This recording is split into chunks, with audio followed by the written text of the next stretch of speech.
Hey, imagine this. You're 28. You don't really exist. Not officially, not on paper. No phone number, no social security. Your real name has been locked in a vault somewhere in Virginia. You haven't used it in years. You're not in your bed. You're in a flat in East Berlin. It's 3:17 a.m. Your hand is wrapped around a glass of warm vodka. Your other hand's inside your jacket, resting on a Makarov pistol you're technically not supposed to have. Across the room, the bug you planted 2 weeks ago is blinking once, then twice. That means they found it. That means they're coming. That means you need to leave now.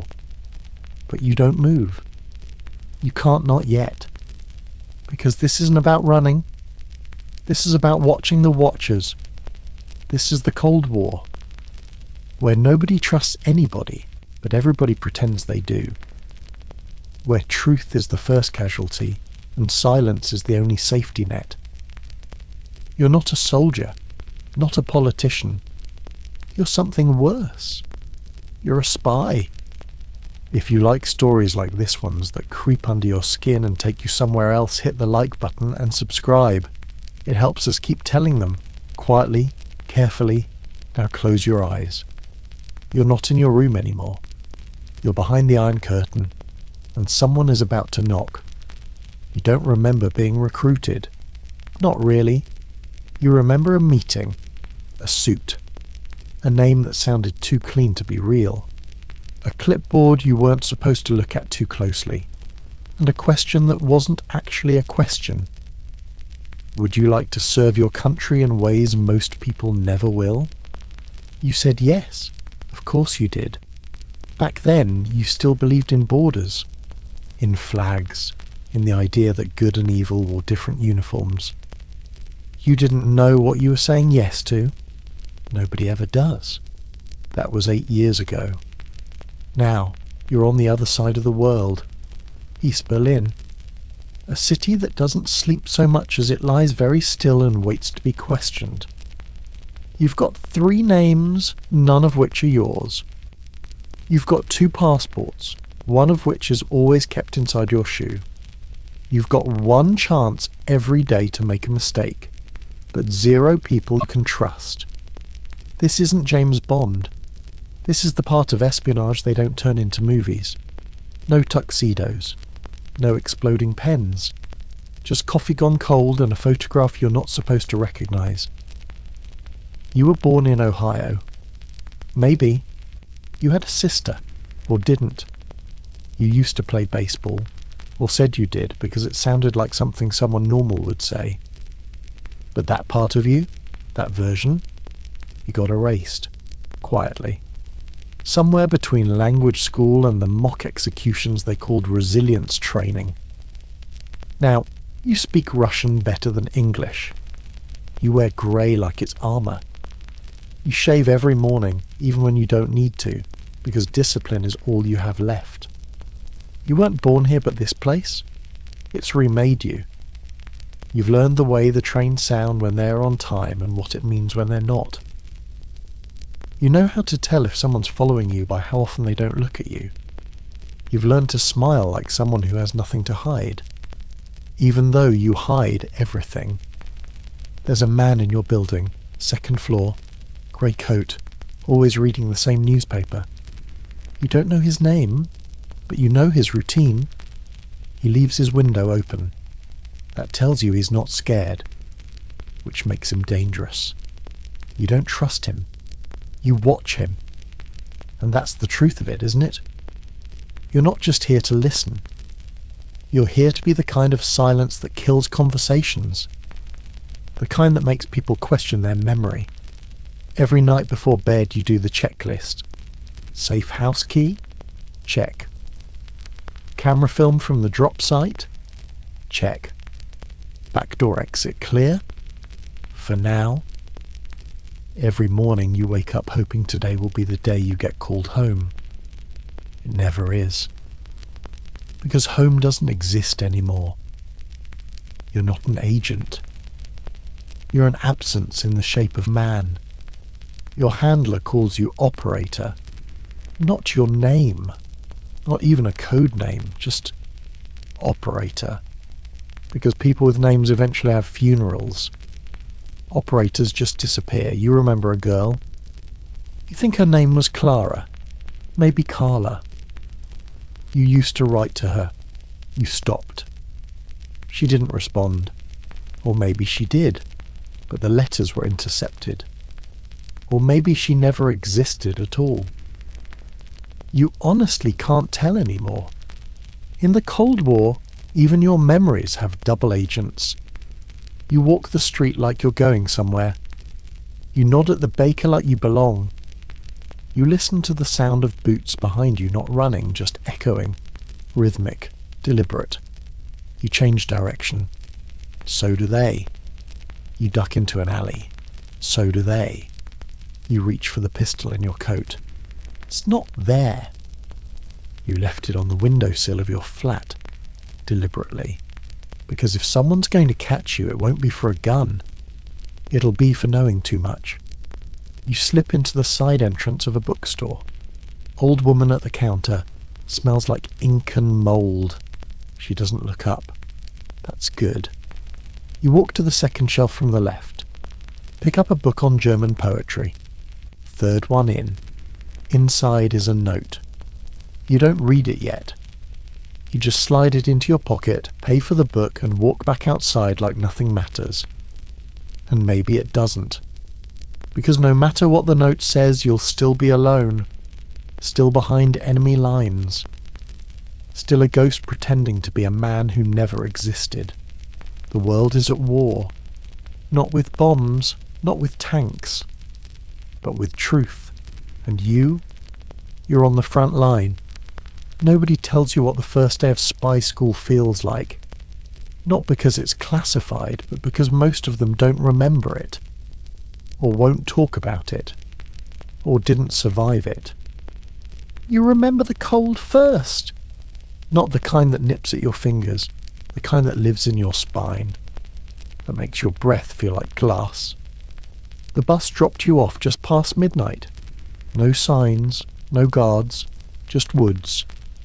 You walked a mile, maybe more, until the trees opened up like jaws, and there it was, a concrete compound grey as regret, lit by a single bulb that flickered like it hated its job.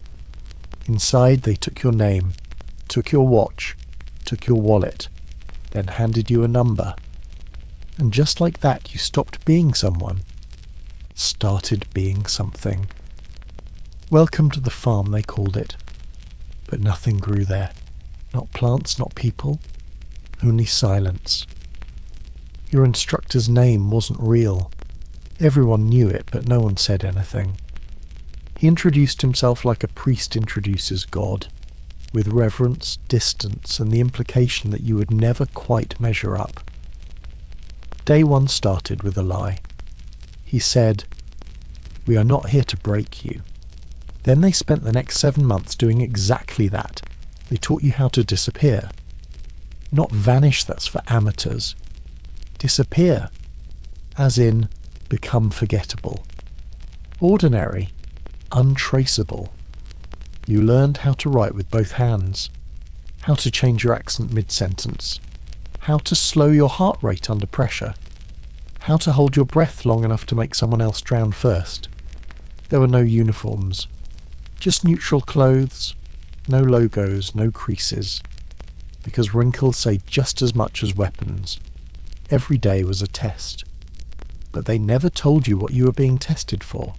One morning your toothbrush was gone, so you didn't brush. Next day they failed you for poor hygiene. Another day your room had 2 beds instead of 1. You slept in the wrong one. Failed again. The lesson. Never assume the furniture isn't lying. They fed you garbage, not as punishment, as practice. Because in the field, dinner is whatever you can't identify, and breakfast is someone else's leftovers from 3 days ago. You learned how to shoot, yes, but that wasn't the hard part. The hard part was knowing when not to. They'd put you in a room with an enemy. Just 1 bullet. Just 1 gun. No context. Sometimes they wanted you to pull the trigger. Sometimes they wanted you to wait. You learned that hesitation gets you killed, but so does eagerness. So you stopped feeling either. They taught you languages, fast, not just the words, the slang, the cadence, the politics behind the syntax. So, when someone said comrade, you'd know whether they meant friend or traitor. You learned to read faces the way priests read sins, and just as quietly. By month 4, you could spot a tail in a crowd of 50. By month 5, you knew how to lose them in 6 steps or less. By month 6, you knew how to follow one without being seen, and how to make them think they were following you. They made you memorize maps.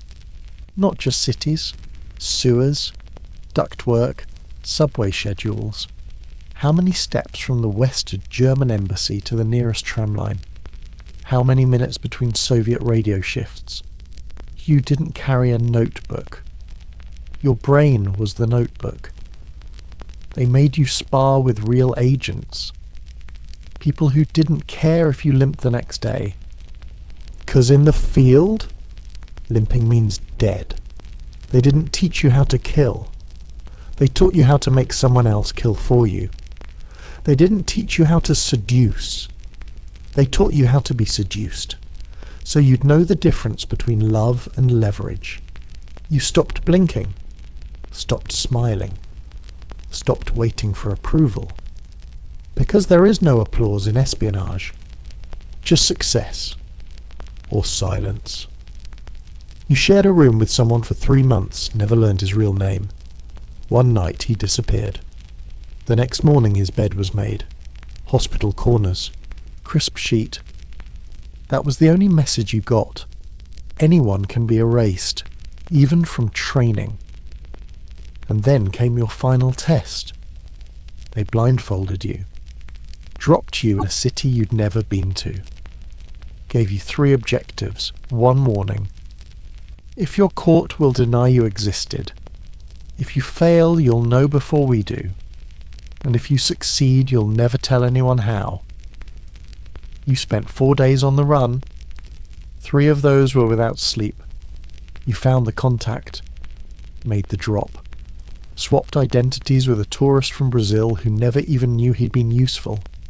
You passed, but there was no ceremony, no graduation. Just a man in a black coat handing you a passport with your new name and saying, "You leave for Berlin in 72 hours. And then he was gone. And you? You looked down at the name, didn't recognize it, didn't want to. Because the person holding that passport, he wasn't born. He was made in the dark, under pressure, in silence. Just like you. You step off the train like you're not being watched, like your papers aren't forgeries, like the photograph in your breast pocket doesn't have a kill order stapled to the back. You smile, but not too much. East Berlin, 1962. The air smells like smoke, iron, and compromise. Tramlines buzz overhead. Radios mumble propaganda in every direction. The buildings lean like they're listening. And you? You're dressed like you've lived here all your life. Brown coat, cheap scarf, shoes just scuffed enough to suggest you walk a lot but not too far. Your cover is simple. Name, Thomas Webber. Occupation, book distributor. Mother, deceased. Father, factory worker. Known associates, none. Political affiliations, private. You've been rehearsing this identity for weeks. You've eaten cabbage and grey sausage until your gut turned against you. You've studied maps, accents, routines. You've practiced saying I was born here so well, even you started to believe it. But still the wall is right there, behind you. Concrete and wire and the weight of a continent.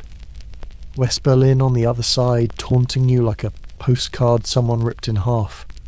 You're not here to look at it. You're here to collect intel from a man named Caspar, middle-aged, wire-rimmed glasses, Codename Brass Ring. He's a government clerk, high enough to touch secrets, low enough not to be noticed. You're supposed to meet him at a corner cafe. 1104 room table near the window. 2 cups of tea, one will be his, the other untouched. If he shows, the operation continues.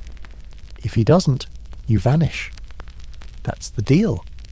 You don't get a second chance. Not in East Berlin, because here, they don't arrest spies. They absorb them, disassemble them, and recycle what's left into denials. You walk slowly. Every step feels heavier than the last. Your shoulder brushes a woman in a grey coat.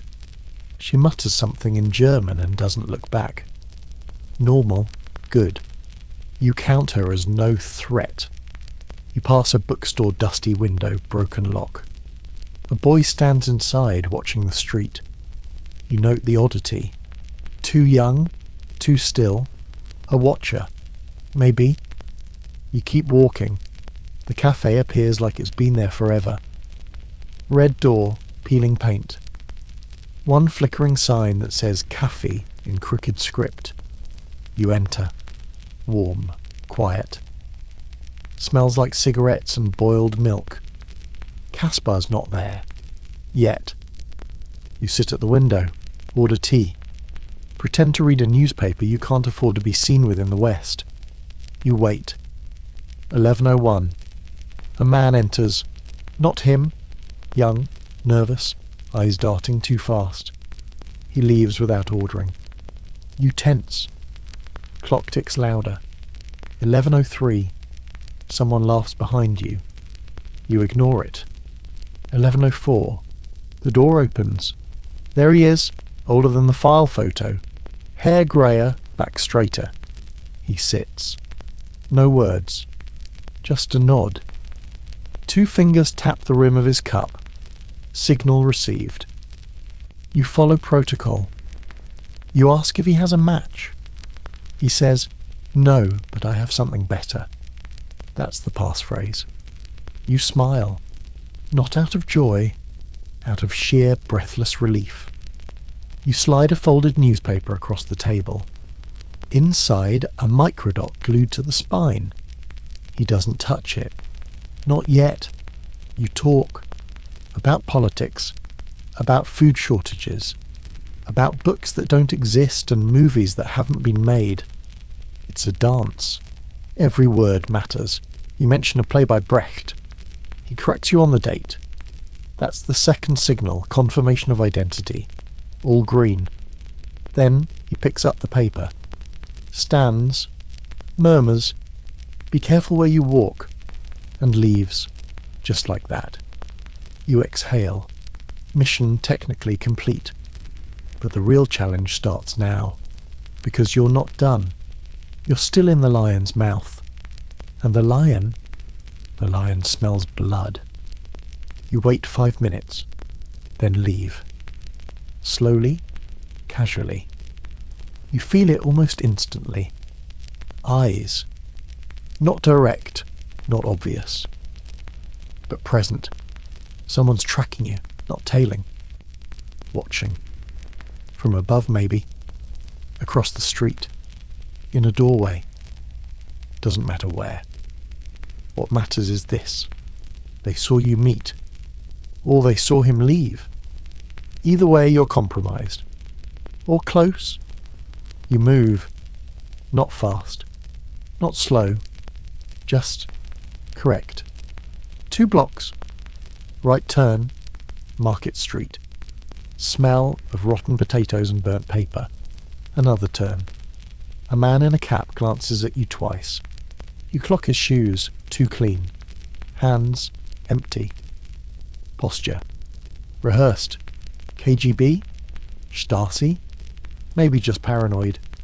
You slip down an alley. No footsteps. Good. You keep moving. Home is a 4th floor walk up above a piano tuner.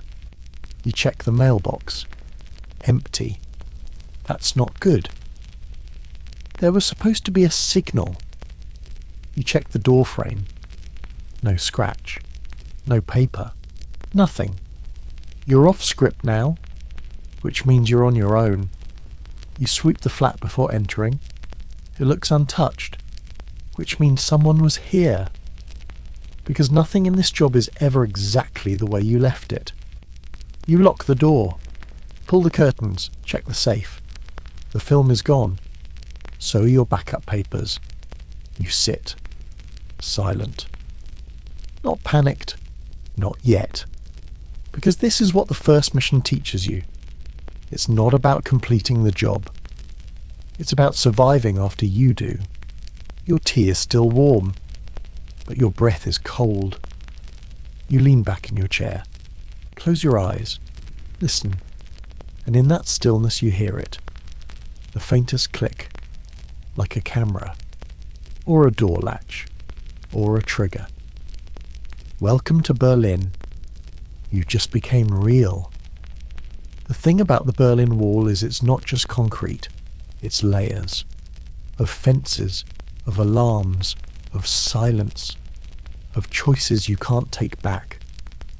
The Western newspapers call it a barrier. The locals call it a scar. You call it a test. Because crossing it isn't just about getting from point A to point B, it's about not getting caught in between. You get the call at 3:12 a.m. 3 rings, pause, then one more. That's your signal. You dress in the dark. No metal, no watch, no anything that could bounce light. Everything you carry tonight must either be invisible, edible, or flammable. The route's already burned into your brain. 2 blocks through the market. 1 alley. Over a crumbling fence that used to be part of a hospital courtyard. Then the tunnel. You don't like tunnels. Too tight, too wet, too many ghosts. But it's your only option. You leave the apartment through the window. Not because it's dramatic, because the front door has too many eyes on it now. The air bites your neck as you drop to the alley below. You land softer than you did a year ago. Practice. You move. Fast but not suspicious. Like someone in a hurry to get away from nothing. You pass 2 drunk men arguing about politics. They don't see you. Good. The hospital is dark. Has been since the Allied bombing raids in '44. Now, it's just a husk. One of 1,000 war relics no one's cleaned up. You hop the fence. Land with a thud. Stop. Listen. Nothing. Just the distant hum of a generator somewhere and the occasional cough of a city trying not to wake up. The tunnel entrance is in the mortuary wing. Of course it is. You crawl in. Not walk, crawl, because the ceiling drops after 6 feet and never comes back up. The smell hits first. Wet concrete, old air, and something animal long dead, long forgotten. You hold your breath. Count silently. Keep moving. You remember the diagram. 64 meters. Slight decline. Then a 40-degree turn. Then 2 steps up and you're underneath East German patrol grounds. That's the part that matters. Because above you, they're watching. Towers. Lights. Dogs. The dogs are the worst. They can't be bribed. They can't be distracted. They only know 2 things. The scent of fear and how to make it bleed. You reach the turn. Your fingers touch cold pipe. That's the landmark. You're on track. You pause. Not out of fear, out of instinct. Because right now, instinct is louder than any briefing you've ever read. You listen. Above, faint footsteps. Sharp, patterned, not casual. A patrol. You press yourself flat. Breathe through your teeth. Pray without words. The steps pass. Too slow. Too methodical. Then gone. You move again. The tunnel slopes upward now. You climb on your elbows, pack dragging like an anchor. Your knees scrape against something rough. Concrete?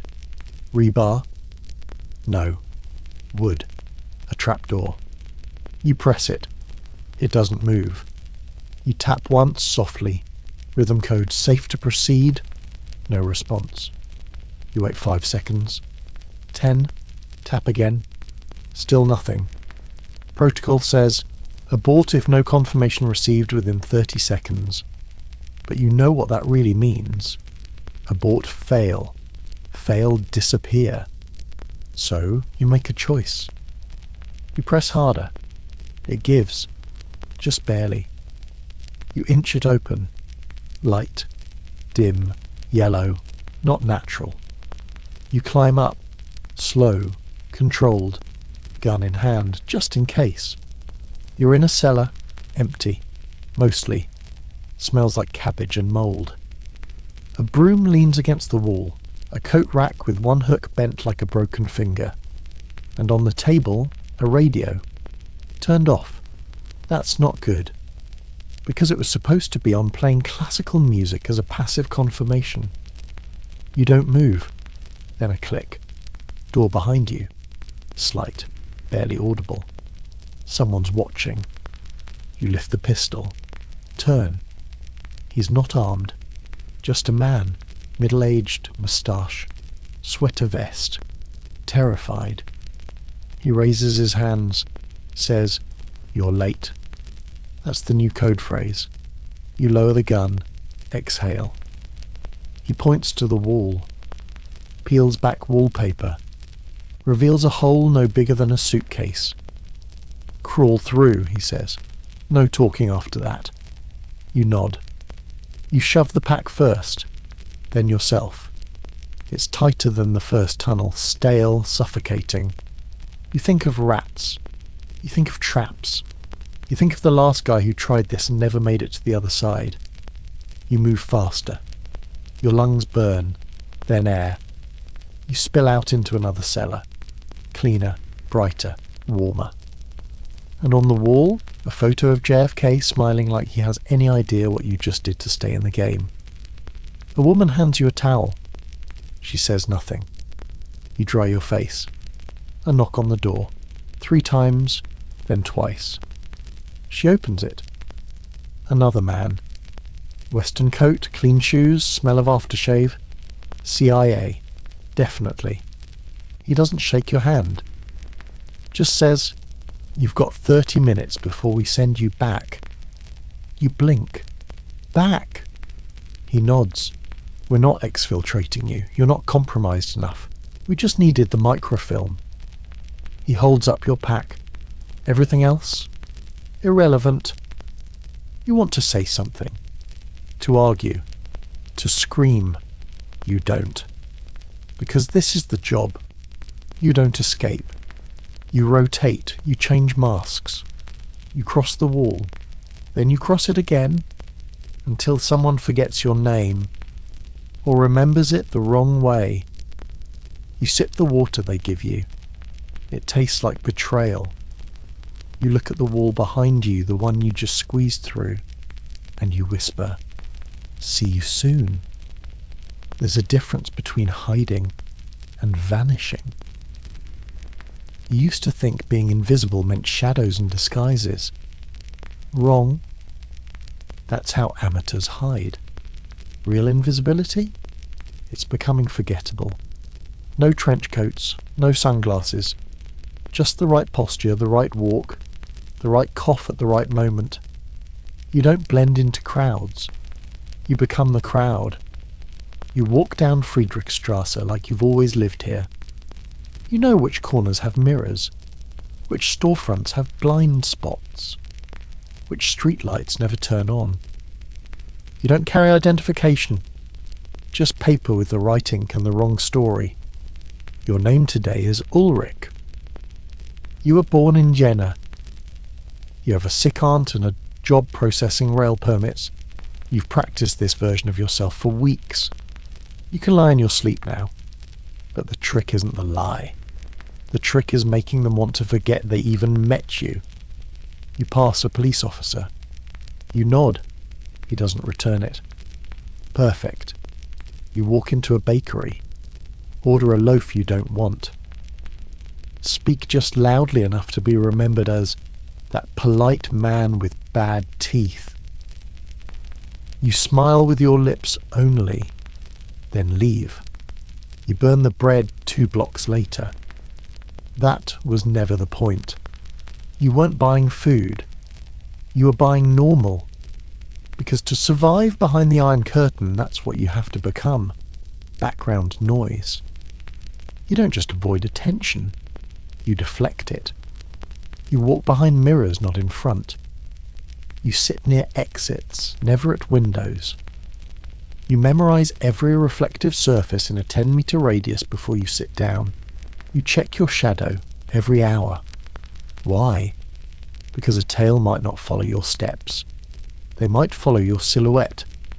That's the level you live on now. One time, a woman at a tram stop asked you the time. You told her. She smiled. You walked 3 blocks, then changed your coat, shaved your moustache, and threw the watch down a gutter. Too much interaction. Too much you. Another time, a girl laughed at a joke you made on a train.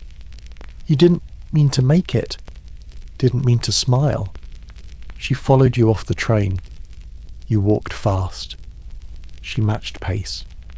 You stopped at a newsstand. She bought gum. You ducked into a bookstore. She didn't follow. You waited 90 seconds, then left through the rear. You still don't know if she was Stacy. You'll never know. That's part of it too. The not knowing. You don't get closure in this life. You get instincts, and you trust them, or you don't come back. Your flat is rented under a name you never speak. It's clean, sparse, loveless. One photo of a family that doesn't exist. One book in Russian you haven't finished. A sock drawer with no socks, just microfilm, a passport, and a vial of something that could be poison or a sedative. You don't check. Not unless you need it. The walls have ears, but so do the floors. You step in the same pattern every time. Never too heavy, never too soft. There's a neighbour with a cat. You pretend to like the cat. It scratches you every time.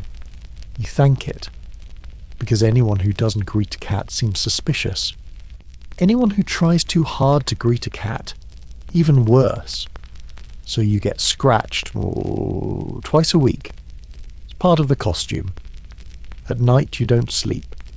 You rest, eyes closed, mind active, listening for a creak that doesn't belong, a hum that wasn't there before.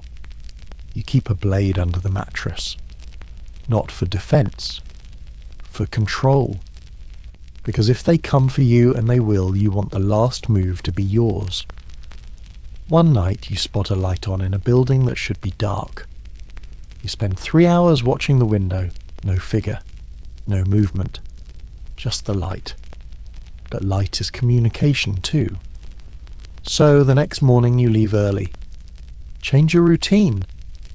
Buy the newspaper from a different vendor. The light's off the next night, but you still change your route. Because paranoia isn't a side effect. It's your immune system. You learn how to not leave fingerprints. How to touch elevator buttons with your knuckle. How to walk in someone else's footsteps, literally to avoid pressure triggers. You meet contacts in graveyards, libraries, and once in the back of a moving trolley while pretending to argue about poetry. The contact passed you a folded napkin. Inside was code. Outside was a smudge of lipstick. You flushed it down a toilet in an abandoned hotel 6 blocks away. That's how you stay clean. You keep no mementos, no notes, no history.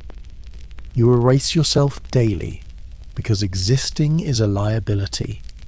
And if no one knows who you are, if no one remembers what you said, if no one can even describe your voice, then you've done it right. You've mastered the art, not of spying. That's flashy, loud, obvious. You've mastered the art of not existing.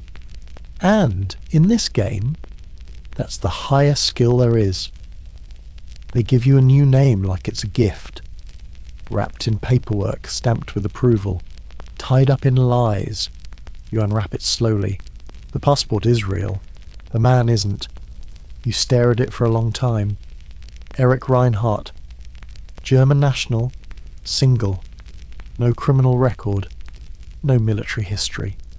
No real history at all. Born in Leipzig, raised by no one. Studied engineering. Or maybe agriculture. Depends on who's asking. You practice the name in front of a mirror. Over and over. You say it with different emotions. Happy, nervous, angry, drunk. You learn how Eric answers the phone. How he orders food. How he holds a pen left-handed now. How he smells mild cologne and cigarettes. The cheap kind. You learn his handwriting. Slanted, sharp, slightly impatient. You forge love letters to no one. Bank statements. A resume so average it's brilliant. You build a life with no fingerprints. And then you move into his apartment. Top floor. 3 rooms. Broken heater. View of the street but not a good one. You find yourself making small choices without knowing why. You drink the coffee he would drink. You leave the light on in the hallway like he would. You hum a tune you don't recognise, maybe one he knew. You start asking yourself things you shouldn't. Would Eric leave the toilet seat up? Would he lock the windows? Would he iron his shirt before going to the ministry? You're not supposed to get attached. But attachment isn't always love. Sometimes it's just routine. You find his face becoming yours. You don't remember the old one so clearly anymore. You try to think of your own name, the one you were born with, and when you do, it sounds fake, too American, too clean. The mirror doesn't help. You stare at your reflection, but it doesn't blink back right. Not like it used to. Because Eric has different eyes. Eric squints slightly when he thinks. Eric chews the inside of his cheek when he's nervous. You don't, but now you do. At night you lie on his bed, stare at his ceiling. You memorize every crack in the plaster because he would. You wake up sometimes with someone else's thoughts in your head. Things you've never done. Places you've never been. But they feel real. That's the danger, when the lie gets too comfortable. You find old photos in a drawer planted, of course. The smiling couple at the beach. A dog named Max. A postcard from Dresden. You pin them to the fridge. Not for effect. For habit. The fridge hums at the wrong frequency. You tell yourself Eric wouldn't care. So you don't. You go to work. Fake work. A low-level position in a government office no one thinks about. You file reports about grain shortages and rail line repairs. None of it matters. But all of it exists. You joke with the guy in the cubicle next to you. He calls you Reinhardt. You call him Kurt. Kurt tells you about his wife, his kids, his back problems. You nod. You smile. You shake your head at the right moments. You don't tell him that you're not real. He wouldn't understand. Or worse, he would. Your handler calls once every 2 weeks. A simple ring pattern. You pick up. He doesn't say your name. He says, "The bridge is still under construction." You reply, "The river hasn't moved." That's how you know the line is clean, that you're still in character. Sometimes you want to say, "Do you remember my real name?" But you don't. Because if he does, that's a risk. And if he doesn't, that's worse. You sit at home on Sundays and read Eric's books. History, electrical theory, a novel with a torn cover and too many underlined passages. You underline more. You don't know if it's something he would do, or something you're doing now because you're trying to be someone who does things like that. At some point, the distinction fades. You're not pretending to be Eric anymore. You're Eric until the knock. Always the knock. 3 sharp raps. Then silence. You freeze. You don't breathe. You count your heartbeat. You reach for the pistol taped under the sink. You wait. Who knocks at 2 a.m? No answer. No voice. You creep to the door. Listen. Nothing. You wait 5 more minutes, then 10, then you open it. The hallway is empty. Just a folded piece of paper tucked under your mat. You unfold it. It's blank. You flip it over. 1 word. Eric? No signature. No code. Just a question. You close the door. Lock it. Twice. You sit on the floor. And for the first time in a long time, you ask yourself the same question. Are you? You lie in bed, but you don't sleep. Not really. You rest, eyes closed, breathing shallow, body still. But your mind, it paces. Because for you, sleep is a vulnerability. And vulnerabilities get exploited. Every shadow has weight. Every creak has a name. Every silence feels like it's being listened to. You haven't had a full night's sleep in years. You nap us in 20-minute bursts. Strategic, measured, calculated. You trained for this. Sleep deprivation drills. Strobe lights. Sirens. Screaming voices in the dark. They taught you how to shoot with your eyes half closed. How to lie with no REM cycle. How to dream with your boots still on. You once spent 72 hours awake, guarding a safe house in Bucharest. Your heartbeat slowed. Your thoughts started doubling. You saw a dog that wasn't there twice. You saluted a dead man by mistake. And still, you wrote the report. Perfectly. That's what being a spy teaches you. You don't need sleep. You need control. Your mattress now is too soft. Or maybe too clean. The blankets don't smell like home. They smell like neutral detergent government issue. You don't tuck them in.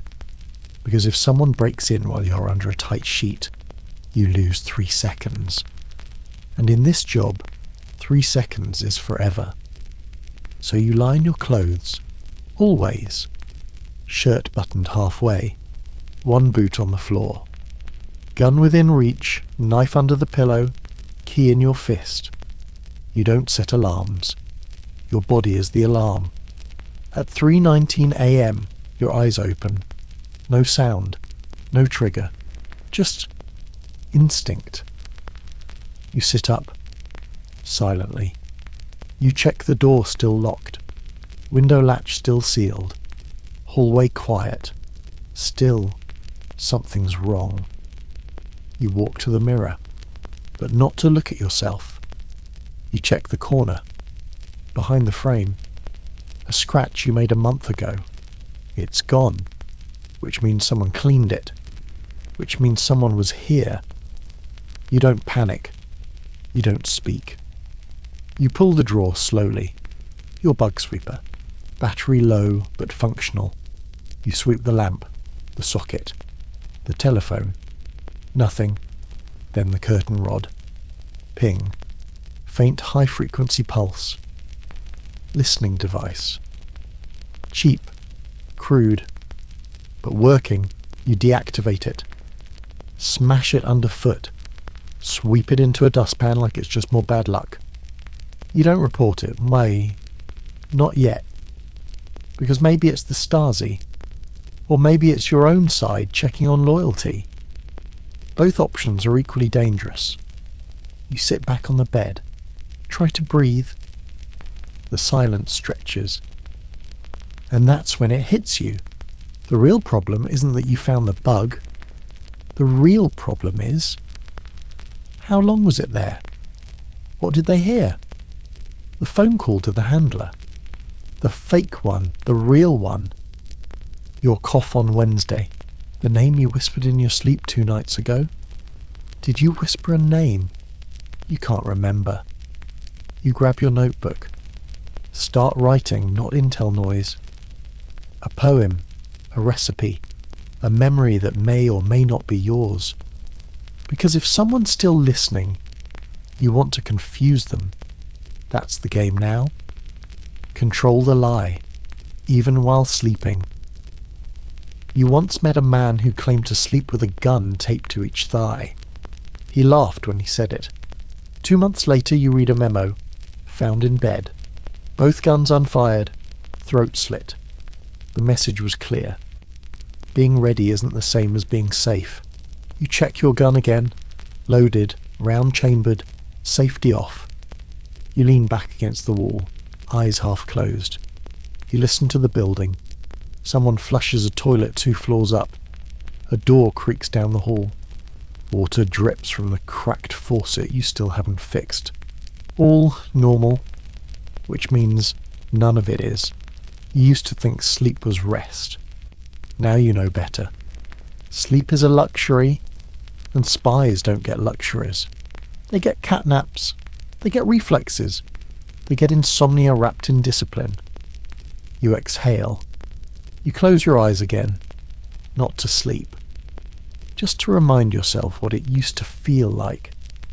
It's smaller than your fingernail, a scrap of celluloid curled like a secret.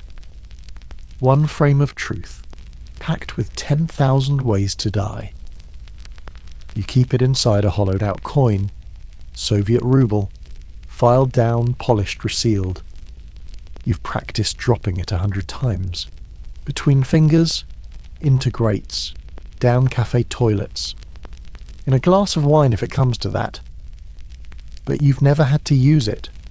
Until now, the mission's simple on paper. Meet a courier. Retrieve the film. Get it across the wall. Same routine. Different paranoia. The drop is scheduled for 11:45 p.m. outside a shuttered meat shop. Neon sign still flickering from when the city used to dream of better things. You arrive early, always do. You blend into the alley.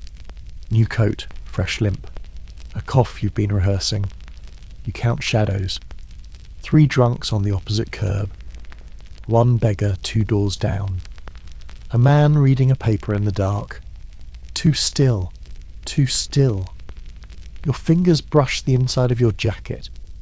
Knife, gun, lighter. The lighter's the real weapon filled with thermite.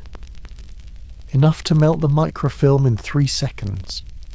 The man approaches from the north. You don't look at him. He doesn't look at you. Just 2 people being ordinary. 2 ghosts passing in the cold. You both stop beside a stack of milk crates. He says, "You smell like soup." You reply, "Then you must be hungry." That's the passphrase. He slides a matchbox onto the crate. You take it. Walk away. You don't open it until you're 6 blocks clear. Inside, 1 match, and a rolled strip of black and white film sealed in wax paper. You slide it into the ruble. Click it shut. Swallow the fear. Now comes the real job. Not receiving the secret. Keeping it alive. You change directions twice. Lose yourself in a tram crowd. Buy a ticket. Don't ride. Tear it up in the alley behind a butcher shop. You walk 3 blocks west, slip into a church. No mass, just candles and the smell of old wood and broken promises. You kneel, not to pray, to listen. The acoustics of a church betray footsteps. They bounce, echo, multiply. You wait, and you hear it. A breath. Too close. Someone's followed you. You don't turn around. You cough once. Lean forward. Slip the ruble beneath the pew to the left behind a splintered hymnal. You stand. Leave. Outside, the city's quieter than it should be, like it's holding something back. You move. 3 blocks. Left turn. Into the factory district, rusted pipes, steel skeletons, and then you see it. A shape. Man. Middle-aged. Wearing your old coat. Not a coincidence. He makes eye contact. Stasi. You know the look. Not aggressive, not questioning. Just watching. You walk past him. Don't flinch, but your brain screams every step. Run, turn, draw, lie. You don't. You find a phone booth. Dial a number you memorized 3 years ago. It rings once, then a voice. Yes? You say, the sky is red. The voice replies, but the soil is black. Confirmation. A car arrives 5 minutes later. Black, boring, government plates. You slide into the back. Driver doesn't speak, doesn't even glance in the mirror. Perfect. You don't ask where you're going. You know. It's not extraction. It's validation. They don't trust you. Not fully. And now that you've touched the film, they trust you even less. The car pulls into a garage. Door closes behind you. Lights flicker on. 2 men wait. One wears a grey suit unbuttoned. The other has a clipboard. Neither smiles. They search you. Professionally. Brutally. They don't find the ruble. You don't offer it. Because here's the thing. You weren't meant to deliver the film. You were meant to prove you could hold it. Trust is currency now. And microfilm? It's the receipt. They ask you questions you've already answered. Where did you pick it up? Who saw you? What was the drop phrase? What's your current safe house exit protocol? You answer, calm, precise. You lie once. Deliberately. They don't catch it. That's a test too, because if they catch every lie, they're reading your mind. If they catch none, they're not really watching. They nod. Tell you to return to your flat. No pat on the back. No well done. Just, you're not dead, so keep going, you leave. Heart still pounding. But deeper than that, lower in the chest, where only quiet things live, you feel it. Mistrust. Not just from them, from yourself. Because somewhere in the game, you started wondering if the film was real. If the courier was who he said. If you were. You haven't opened the ruble since. You could. Right now.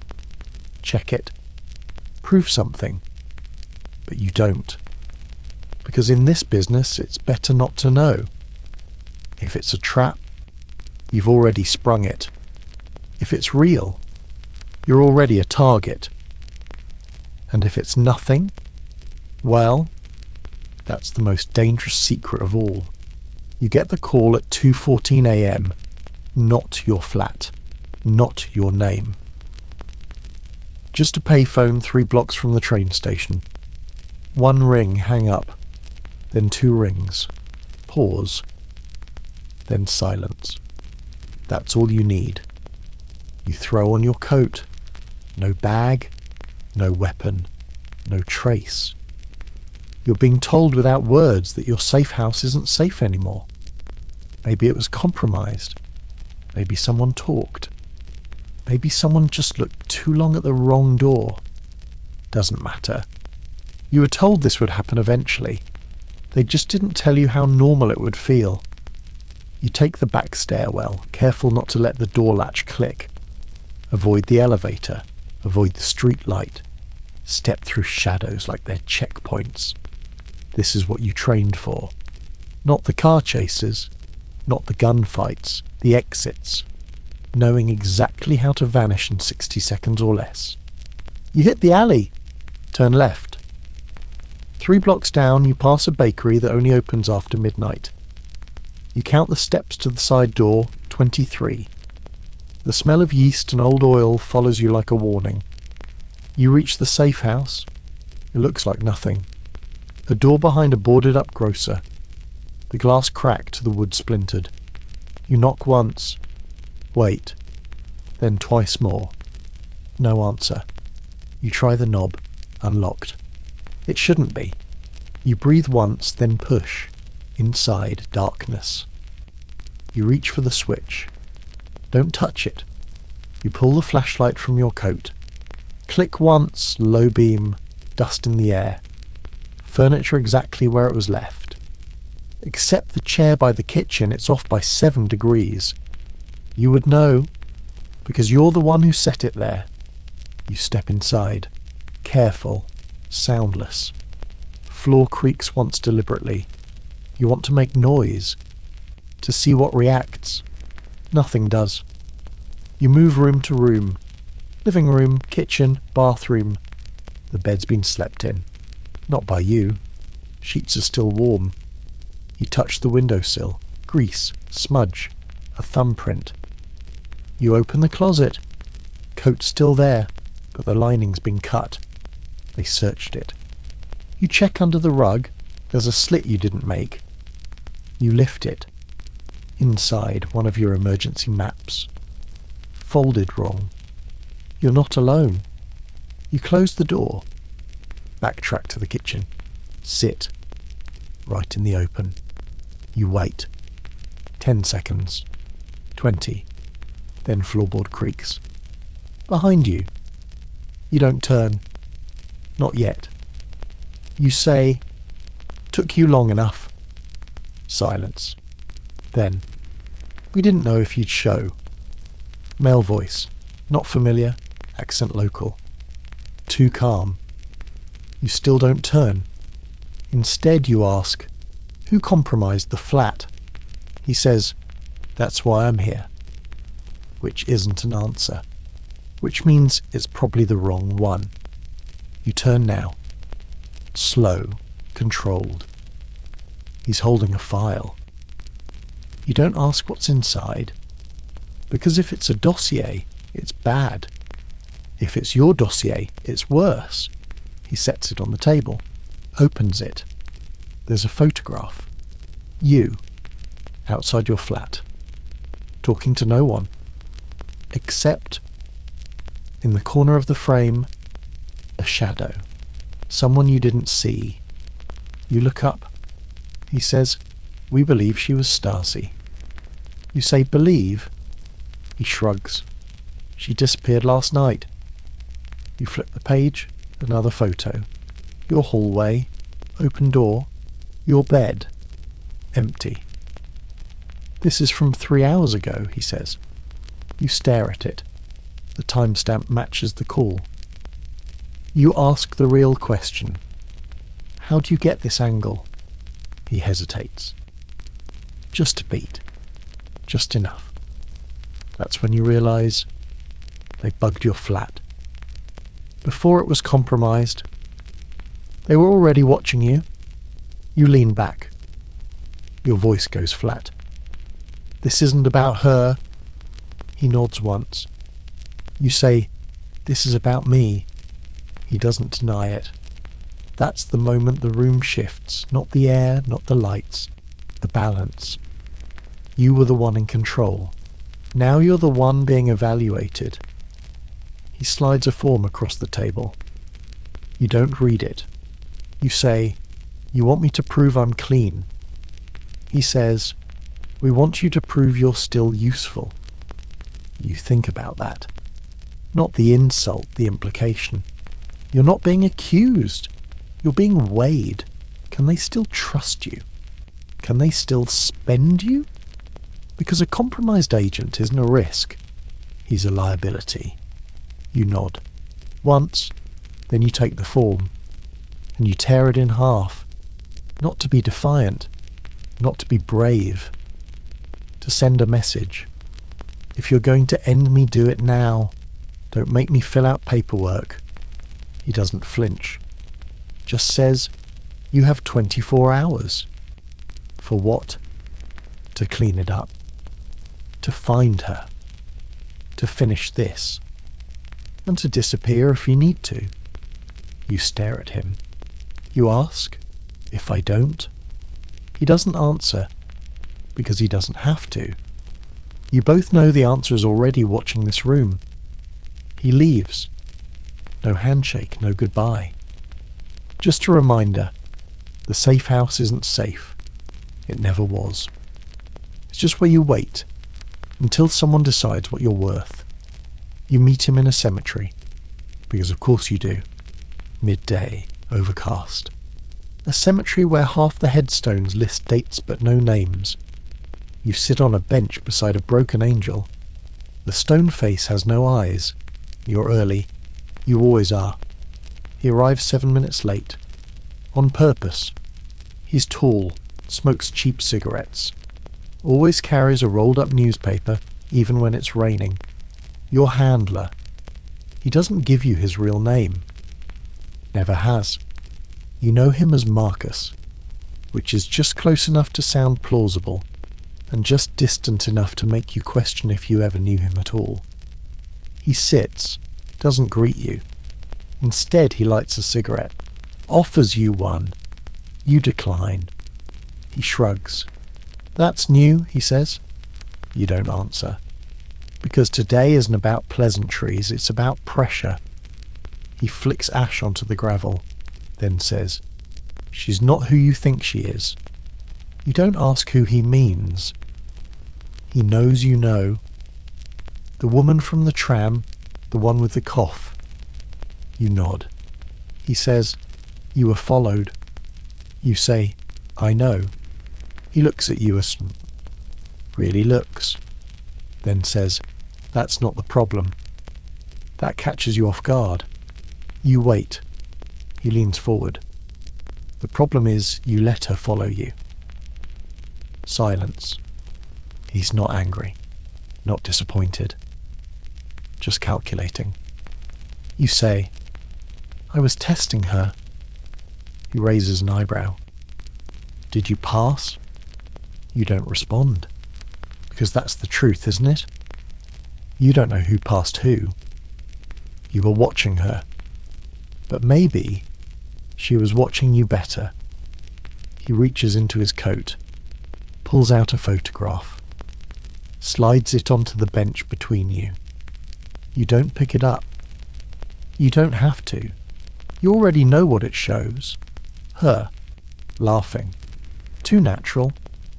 Too close to the man standing next to her, your last contact. The one who disappeared last spring. You say, "She turned him." Marcus says, "Or maybe he turned her. Or maybe they were both on the same side and it wasn't ours." That's when it hits you. There aren't two sides anymore. There are hundreds. Layers within layers. You say, "Why show me this now?" He doesn't answer. Which is an answer. Because this isn't a warning. It's a test. Can you handle knowing? Or will knowing break the part of you still pretending this is about loyalty? He says, "There's something else." And now his voice changes. Lower. Tighter. He pulls a page from the newspaper. Hands it to you. Folded inside is a copy of an intel brief. Redacted. But not enough. You scan it. There's a line halfway down. Subject: Reinhardt, Eric. Status: active. Directive: compartmentalize, monitor. You stare at it. That's you. You're being watched. Not by the Stasi. By them. Your own. He says, "Don't make the mistake of assuming you're trusted." You look at him now, eyes hard. "You put me under surveillance?" He shakes his head. "I didn't. But someone did. And they didn't tell me either." That's worse. Because it means even handlers have blind spots. Even handlers get handled. You say, "Why tell me?"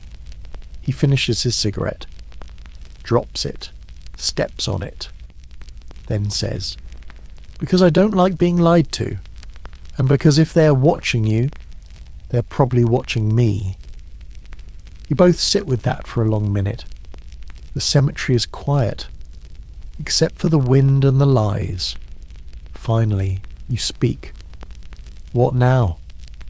He pulls out a match, strikes it, lets it burn down to the tip before dropping it in the dirt. Then he says, "You have a choice. You can finish the assignment, Hand off the microfilm. Let it all happen like they want. You ask, and if I don't? He smiles, but not kindly. Then you become something else. Not rogue, not free, just unowned. You nod, because you already knew. You just needed to hear it from someone who used to be above the game. Now, you realise he's not above anything, well, he's just further in. You stand. He doesn't. You say, if you were me, what would you do? He doesn't look up. Just says, me. I'd stop asking questions and start watching who's asking them. You walk away. Down the path between nameless graves, you don't look back. Because handlers, they always have secrets. And the moment you know them, you stop being useful. You start being expendable. A dead drop is supposed to be simple. No faces. No voices. Just a place. A message. A moment. You don't meet in espionage. You align. The drop today is coded into a radio broadcast. You tune in at exactly 16:20 hours.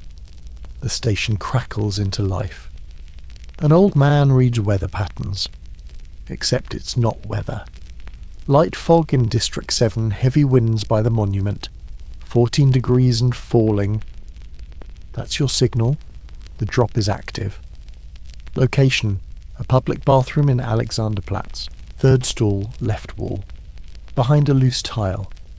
You arrive with a newspaper under one arm and a stomach full of silence. This is routine. You've done it before. But it doesn't feel routine today. Maybe it's the timing. Maybe it's Marcus. Maybe it's the creeping feeling that every alley in Berlin has started to whisper your name. You enter the square. Busy. Tourists, vendors. You scan for uniforms. None. Not immediately. But two men at a cafe are reading the same newspaper. Folded the same way. Too much symmetry. You take the long way around. 3 minutes later, you enter the building. Fluorescent lights flicker overhead. The smell is industrial bleach and mildew trying to cancel each other out.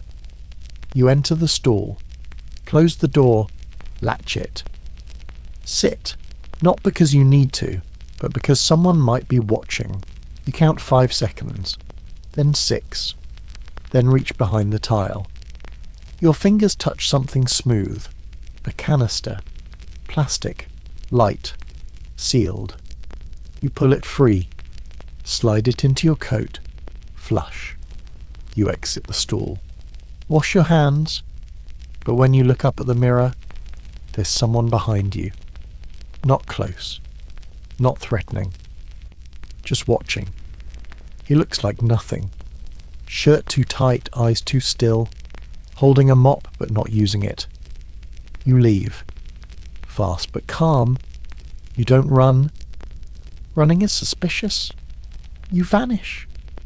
5 blocks down, you duck into an underground corridor beneath a library. You pop the canister open. Inside, film, paper, a photo. You stop. The photo is you. Not you as Eric Reinhardt. You. From 4 years ago. Training camp. Wearing your old uniform. Smiling. It shouldn't exist. It was destroyed. Or so they said. Under it a note, handwritten.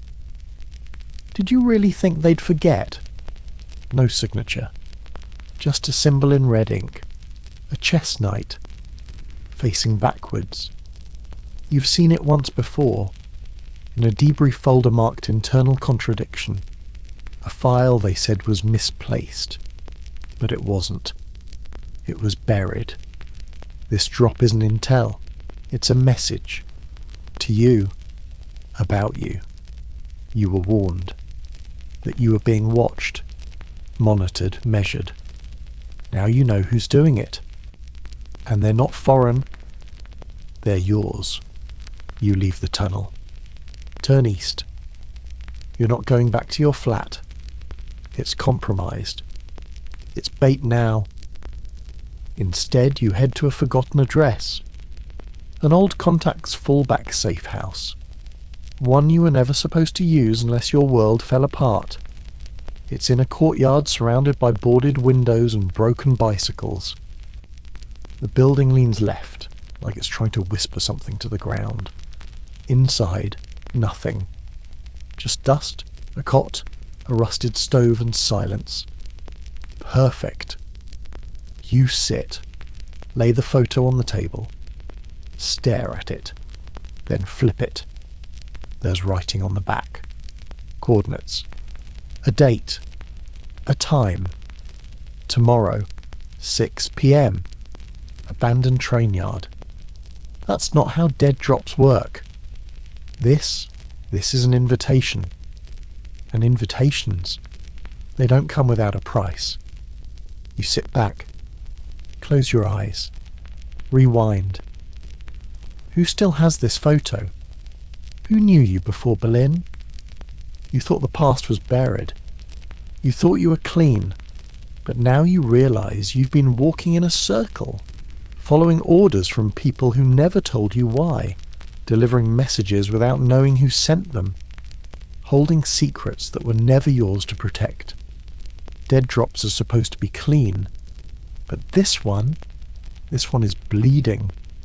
It starts with a whisper, not in your ear, in your memory. A voice you haven't heard in years, soft, measured, female, teaching you how to lie with your hands, not your mouth. You're alone in the safe house, and the silence is heavy, not peaceful, strategic. You haven't spoken out loud in 23 hours, not a word, not even to yourself, because even silence has volume if you're not careful.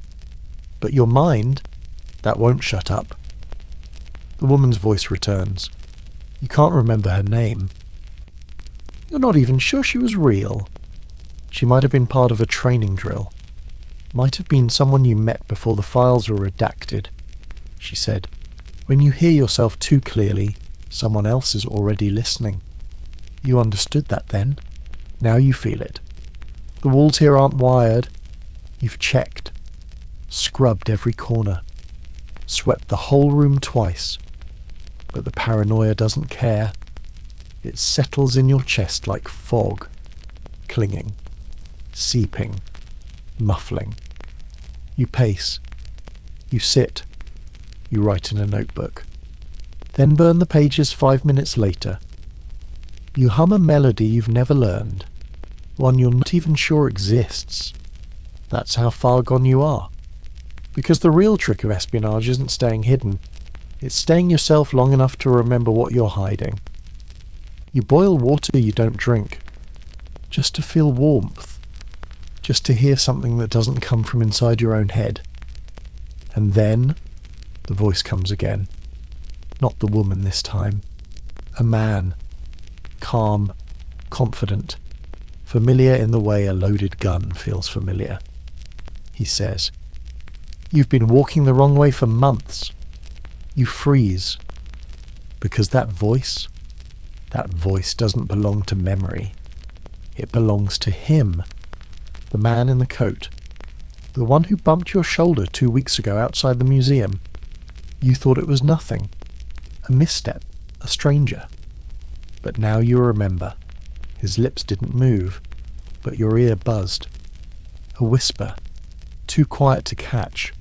Too loud to ignore. Now, alone in this cold little room, you hear him again. No phone. No radio.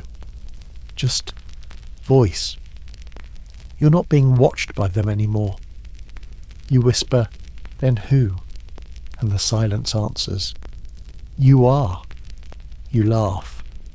Not because it's funny, because it's plausible.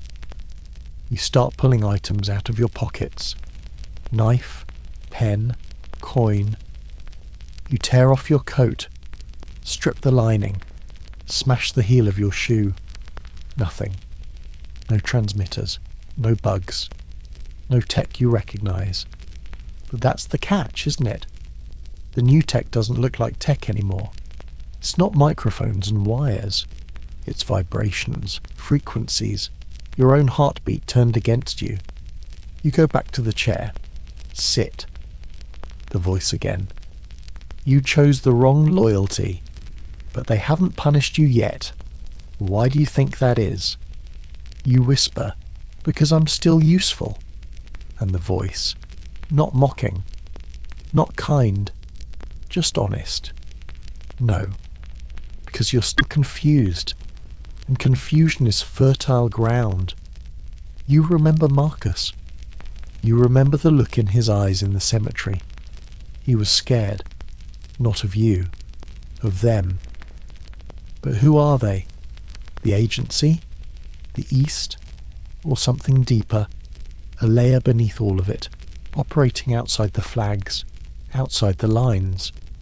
You recall a document once, one you were told not to read, classified above your clearance.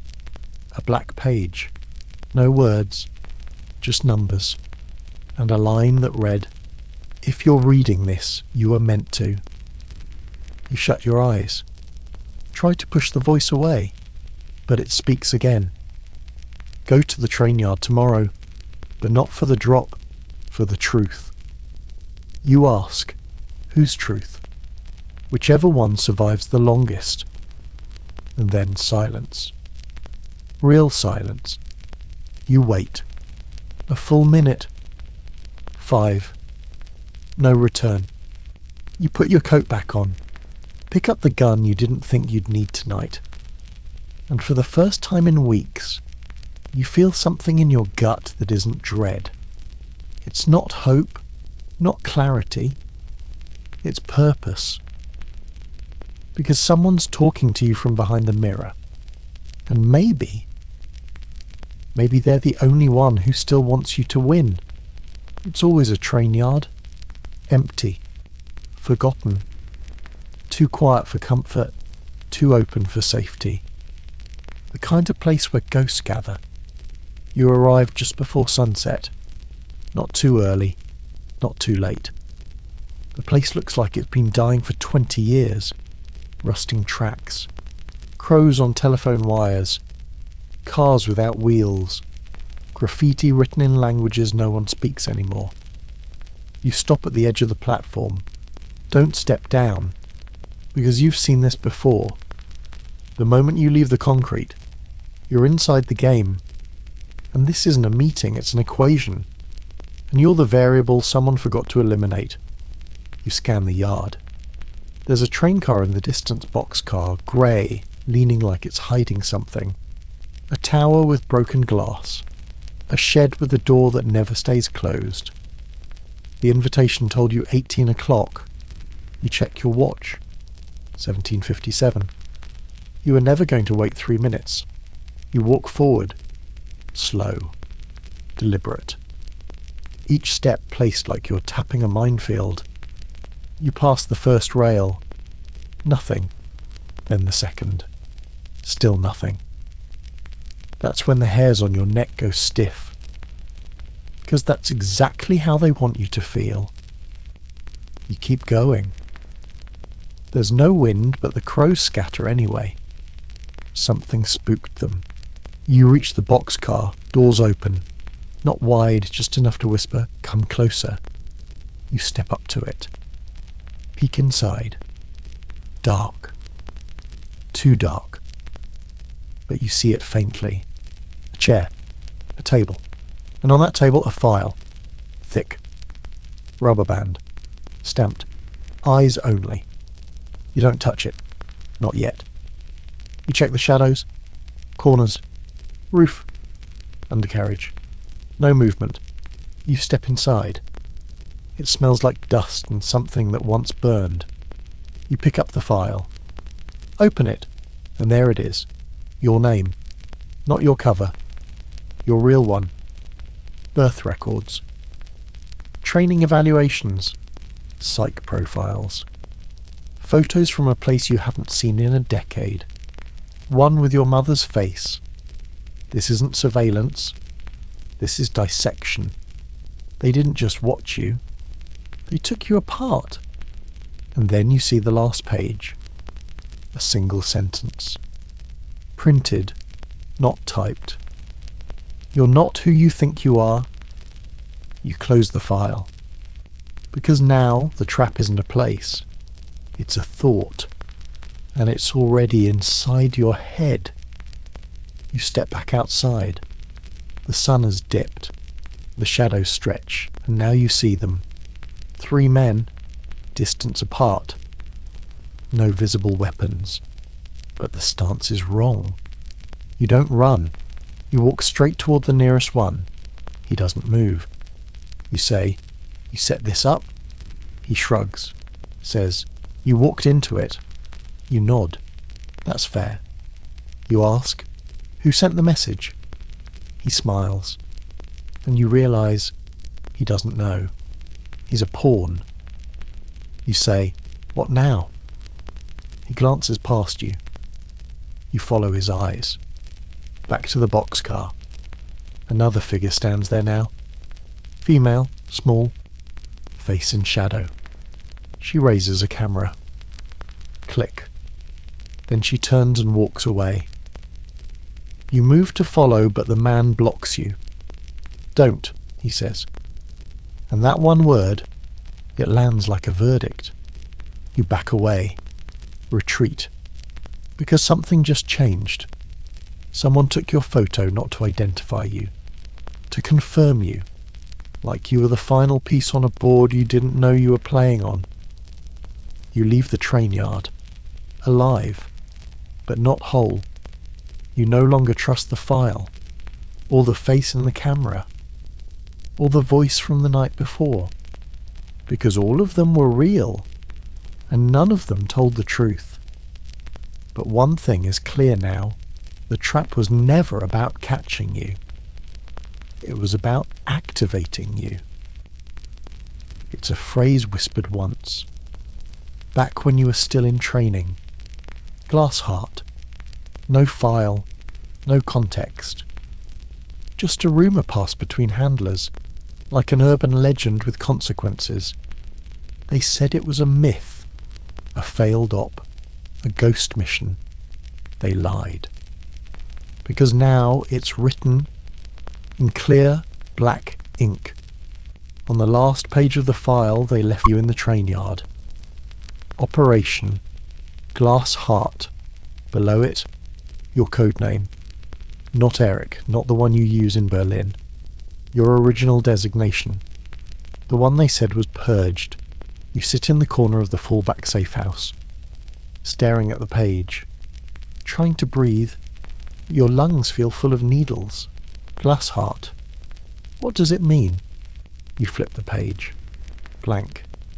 You press it to the light, nothing. Hold it over a match, still nothing. But when you fold it, the shadows align. Letters rise in invisible ink. The heart must break to reveal the mirror. You whisper the phrase out loud, and that's when it clicks. Glass heart wasn't a mission. It was a trigger. You weren't sent here to watch. You were sent here to be watched, observed, tested. For what? You don't know. But something inside you is starting to crack. Not mentally, not emotionally, logically. Because if Operation Glassheart is real, and you are the centerpiece, then someone's been pulling your strings since before you were even deployed. You remember a phrase from orientation. You are not the agent, you are the experiment. They called it metaphor. Now you know better. You start looking for patterns, old missions, unexplained gaps in reports, handlers who vanished too quietly.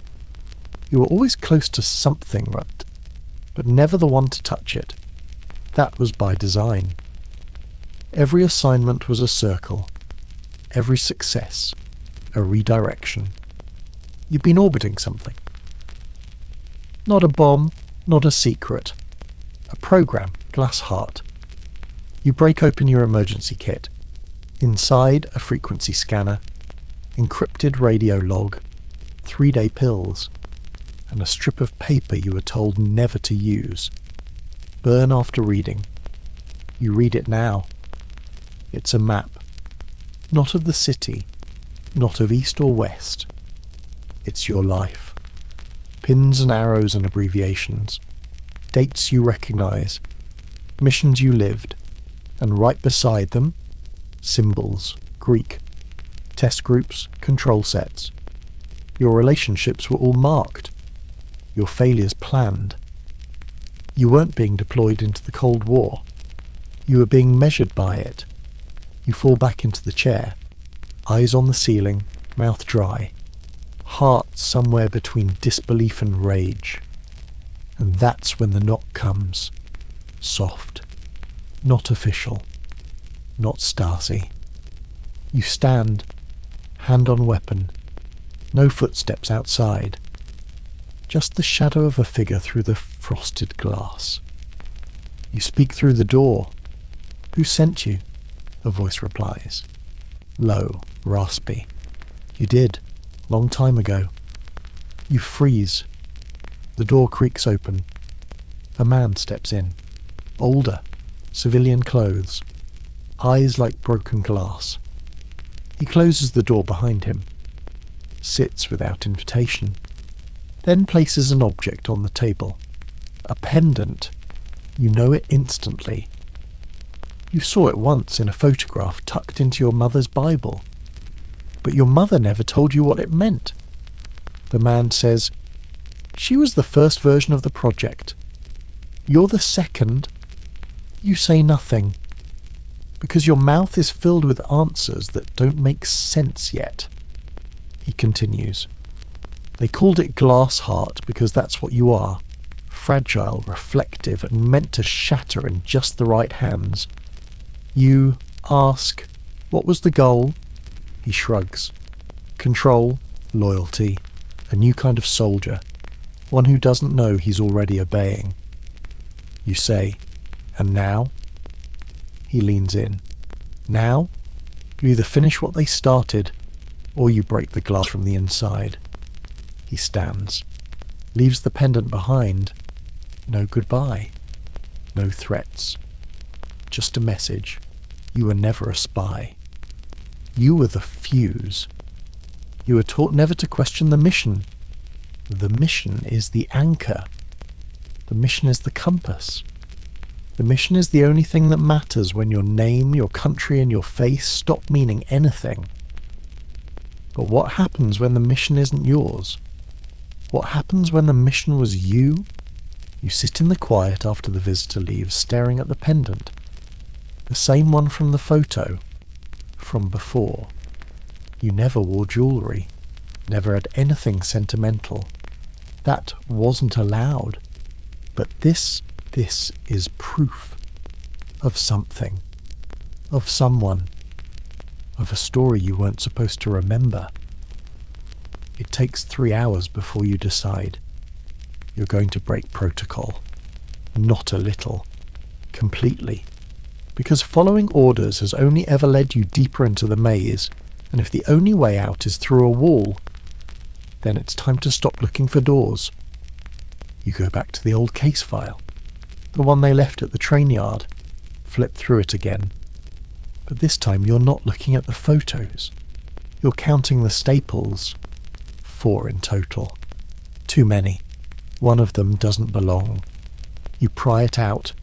It's not steel. It's painted. You scrape it. Inside a filament. Thin. Wired. A microtransmitter. Which means the file didn't just tell you about Operation Glass Heart. It told them when you read it. Another layer. Another leash. You destroy it. Carefully. Grind the components with a pocket file. Flush the remains. It won't stop them from watching. But it tells them one thing loud and clear. You're off the leash. Next step, go dark. You do what no agent's supposed to do. You wipe your own trail. You burn your cover ID, Eric Reinhardt. You erase the traces. Switch coats. change gait, cut your hair in a broken mirror with scissors dull enough to scream. You ditch your safe house. All of them. You sleep in alleys now, or not at all.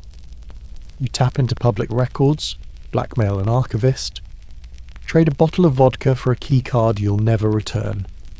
And then you find it. The original deployment order, tucked into a forgotten drawer of an administrative office that has technically been closed since '68, stamped with 3 initials. Not an agency, a name, YRK. You remember that combination? Barely.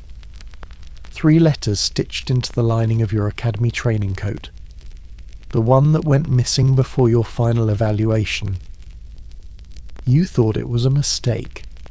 Now you know it was extraction. You were taken out of the rotation. Not failed, not rejected.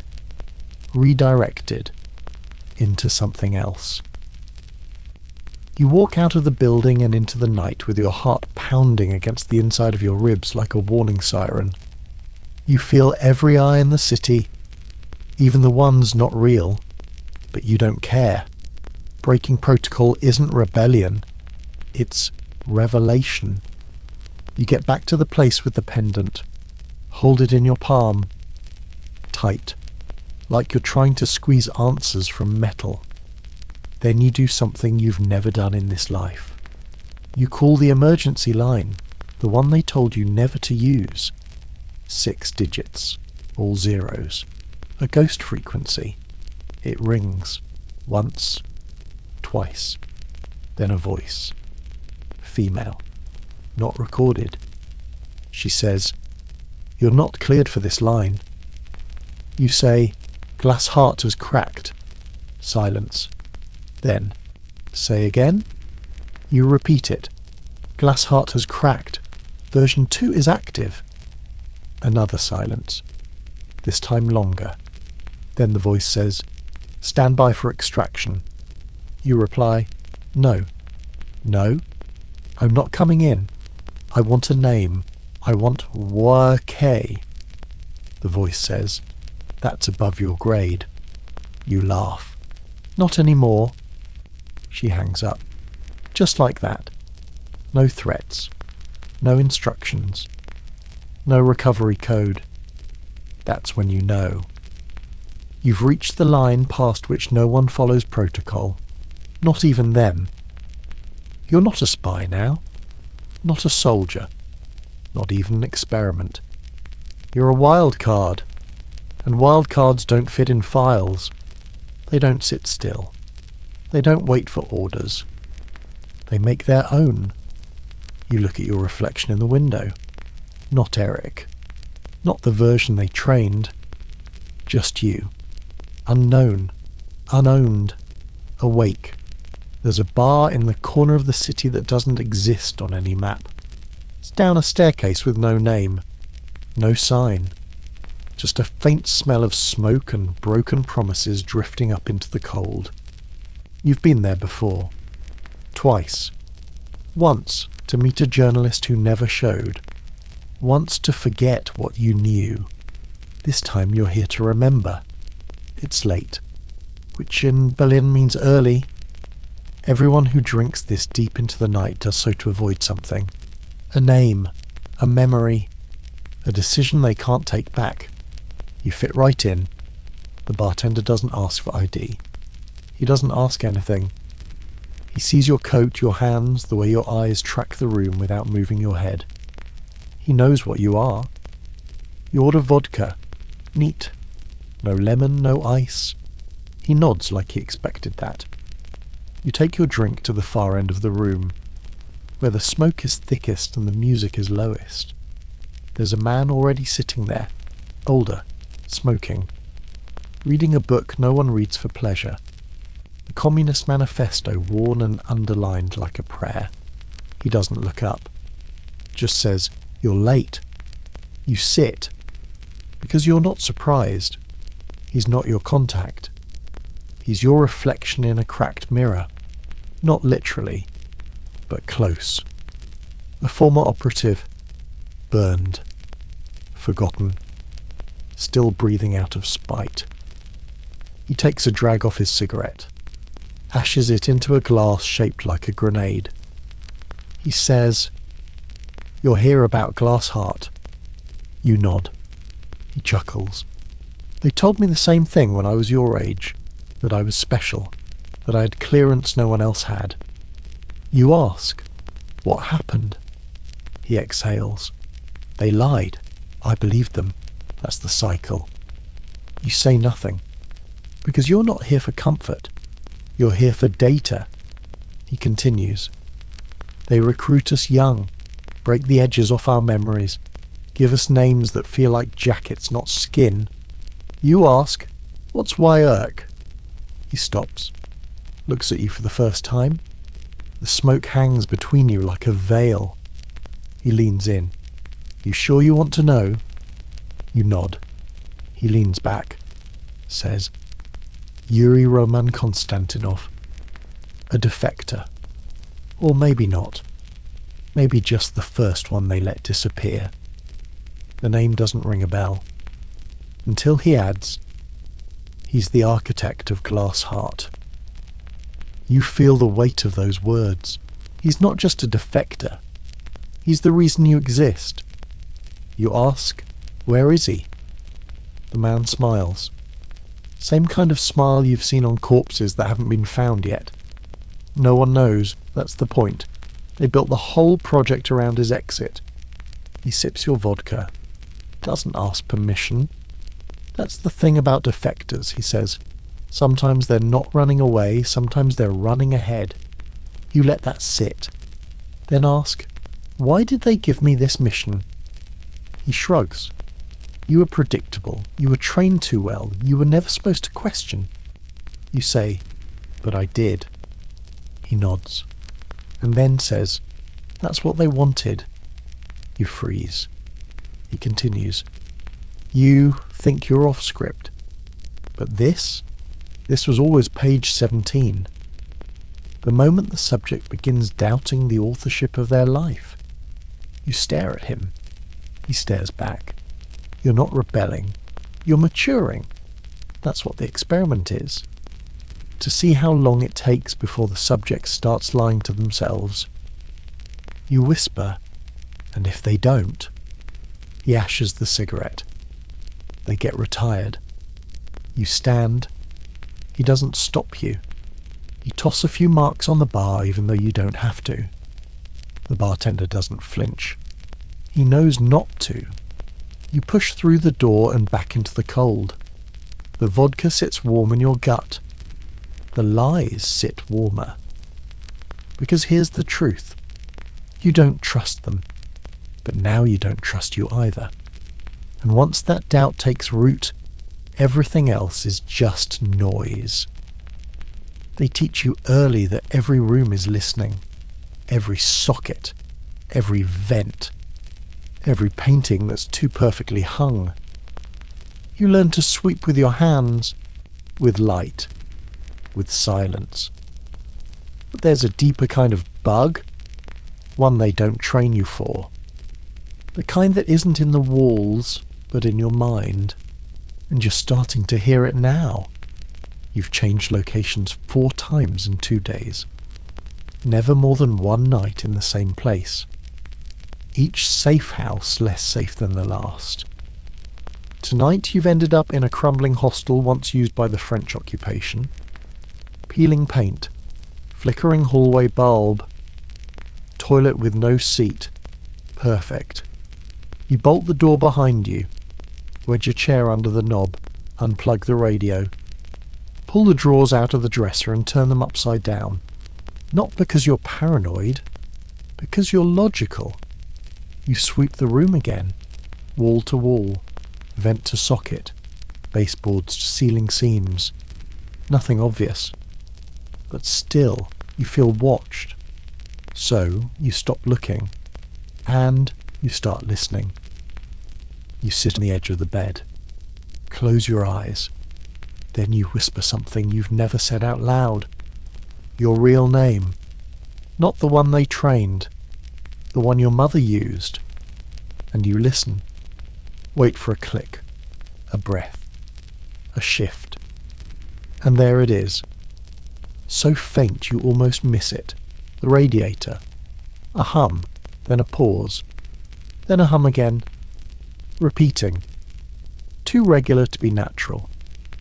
You walk over, touch the pipe. Warm, but the pattern is wrong. It's transmitting. Low frequency. Pulse-based. No audio. Data. You follow the pipe to the wall. There's a seam in the plaster that shouldn't be there. You break it. Inside a node. Tucked behind insulation. Wired to a repeater. It's sending you. Your heart rate. Your movement. Possibly your voice. All of it. To somewhere you can't reach. You stare at it. You could rip it out. Smash it. Send a message. But instead, you leave it. Because now you know they still care what you're doing, which means you still matter. You sit back down, pick up your notebook, flip to a blank page, start writing. Not intel, not plans, just a list. A list of every promise that's ever been broken to you. You write. You'll be safe. You'll be protected. You'll be remembered. This is for the greater good. We'll pull you out. You underline the last one, because that's the one that stings. You were never going to be pulled out. You were put in to stay. You close the notebook, slide it into your coat, and then you do something worse than smashing the transmitter. You start talking, softly, plainly, to the room, to the person listening, because there's always a person. You say, I know you hear me, and I know you've been told to monitor, to assess, to follow the data. You pause, then, but data doesn't bleed, and I do. You stand, move to the window, open it just enough to hear the street below. Muffled traffic, a cat yowling. Two men laughing in Polish. Then you speak again. I'm not going to run, not because I trust you, but because I want you to see what happens next. And then you go quiet, because the message isn't for them anymore. It's for you. You sleep that night with your boots on, your coat zipped, your pistol loaded, and when you close your eyes, you see every room you've ever entered, every promise made in low voices under bright lights, every lie you believed because it was easier than knowing the truth. You're not here to gather secrets anymore. You're here to survive them. You've seen the photo a dozen times now. Black and white. Faint crease across the centre. Corners soft like it's been handled too often. It came from the file at the train yard, the one marked with your real name. The one you swore you wouldn't open again. But here you are, staring. Because something changed. The first time you only saw yourself. Younger. Smiling. Uniform too big. Pride not yet replaced by silence.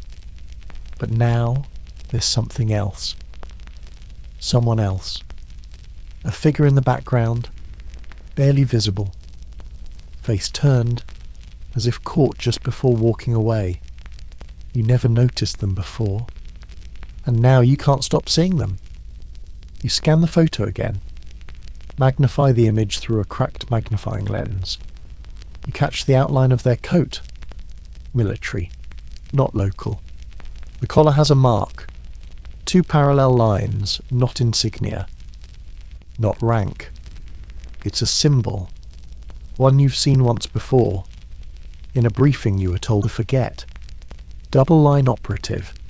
Experimental division. Unregistered. Agents used not for infiltration but for provocation. They were ghosts that made other ghosts. You stare at the face again, only half visible, but the more you look, the more familiar it feels. You pull another photo from your coat, from a decade earlier, taken in a crowd. You weren't supposed to be in it. You weren't even trained yet. But you're there, a child in the background. And in the foreground, the same face, same profile, same lines, same distance, watching you. You sit back, cold sweat beading on your spine. This isn't a coincidence. It's a pattern. This person wasn't following the mission. They were following you. You return to the current photo, run it under ultraviolet. One word appears in faint ink near the figure's head. Loyalty? Not a label. A question. And now the trap tightens. Because either, 1, you were chosen by them long before you were trained, or 2, you were never chosen, just tracked, tested, and guided toward exactly this moment.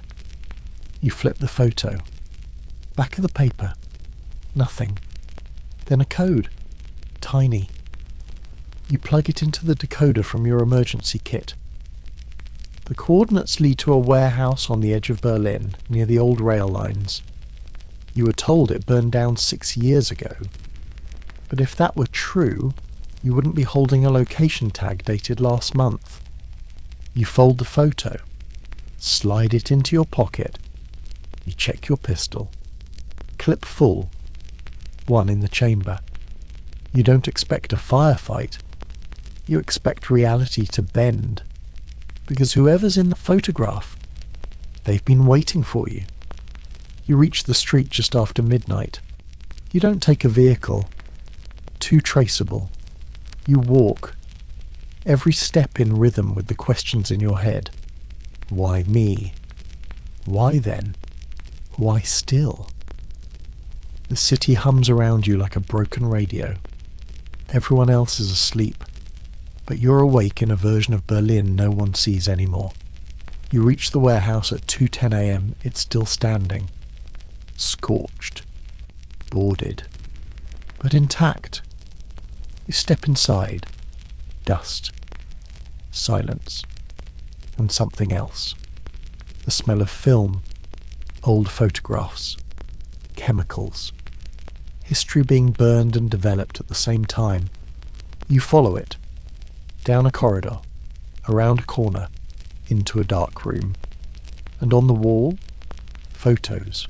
Hundreds. All of you. Not just missions. Moments. Brushing your teeth in a safe house in Prague. Sitting on a bench in Warsaw. Lighting a cigarette with a shaking hand after the Budapest drop went wrong. Someone's been building a life. Your life. One you didn't know was being observed. Then you see it. The photo with the figure again. But this time, full face. Not obscured. You step closer. And your breath leaves your body. Because you know the face. Intimately. It's not a handler, not a target. It's family. You whisper a name you haven't said in years, and the room stays silent, because now you understand. This was never about ideology. It was personal. They didn't just recruit you. They grew you, and someone you trusted was in on it the whole time. You sit on the floor. Not because you're tired, because you have to stop your hands from shaking. The photo still rests on the table. The face is clear now, sharp, undeniable. You've seen it 100 times. In home movies you were told to forget. In framed memories that disappeared one by one from your childhood flat. Your uncle. Or at least that's what they called him. Tall. Quiet. The man who always stood one step behind your father, who never showed up in group photos, but was always there. The man who taught you to tie your shoes and to lie without blinking. You thought he died in a car accident. You went to the funeral, Or so you believed. But here he is, preserved in chemicals and shadows, watching you from the corner of every mission that ever mattered. You whisper his name, not out of grief, out of anger. Because the betrayal isn't just that he was alive, it's that he was involved. In your training, your assignment, your existence. You reach for the file again, the one you took from the darkroom wall. It's marked with a series of numbers, not a name, not a code name, just a project ID. GH208A, Glass Heart, second iteration, 8th candidate. Group A. You weren't recruited. You were born into it, and now you understand why you were always a little too good. Why your instincts clicked before your orders came through. Why you could read a room faster than anyone else in your cohort. Because someone shaped you for this, from day one. You pull out the remaining photos from the wall, sort them. There's a pattern, each one with you in it. Has him somewhere near. Not direct, not obvious, but always within range, watching, guiding, correcting. Like a handler in the shadows, but never officially. You find a record in the bottom drawer of a metal cabinet. His name. Real this time. Yannick Albrecht.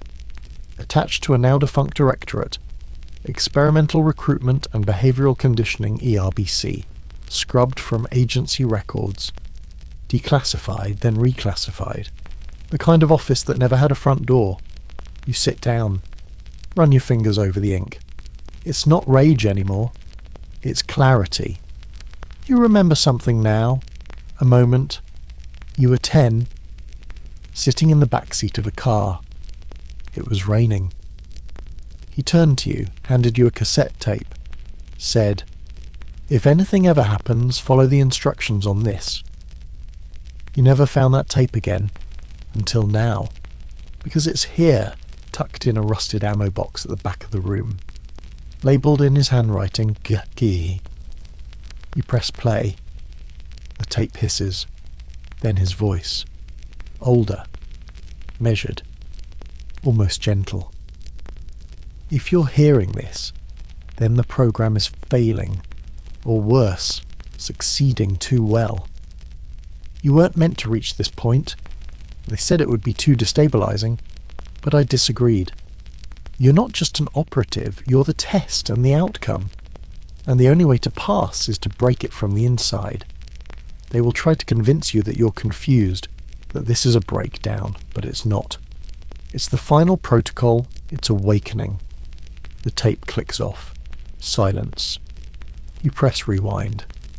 But it doesn't rewind, it just ejects. Done. One message.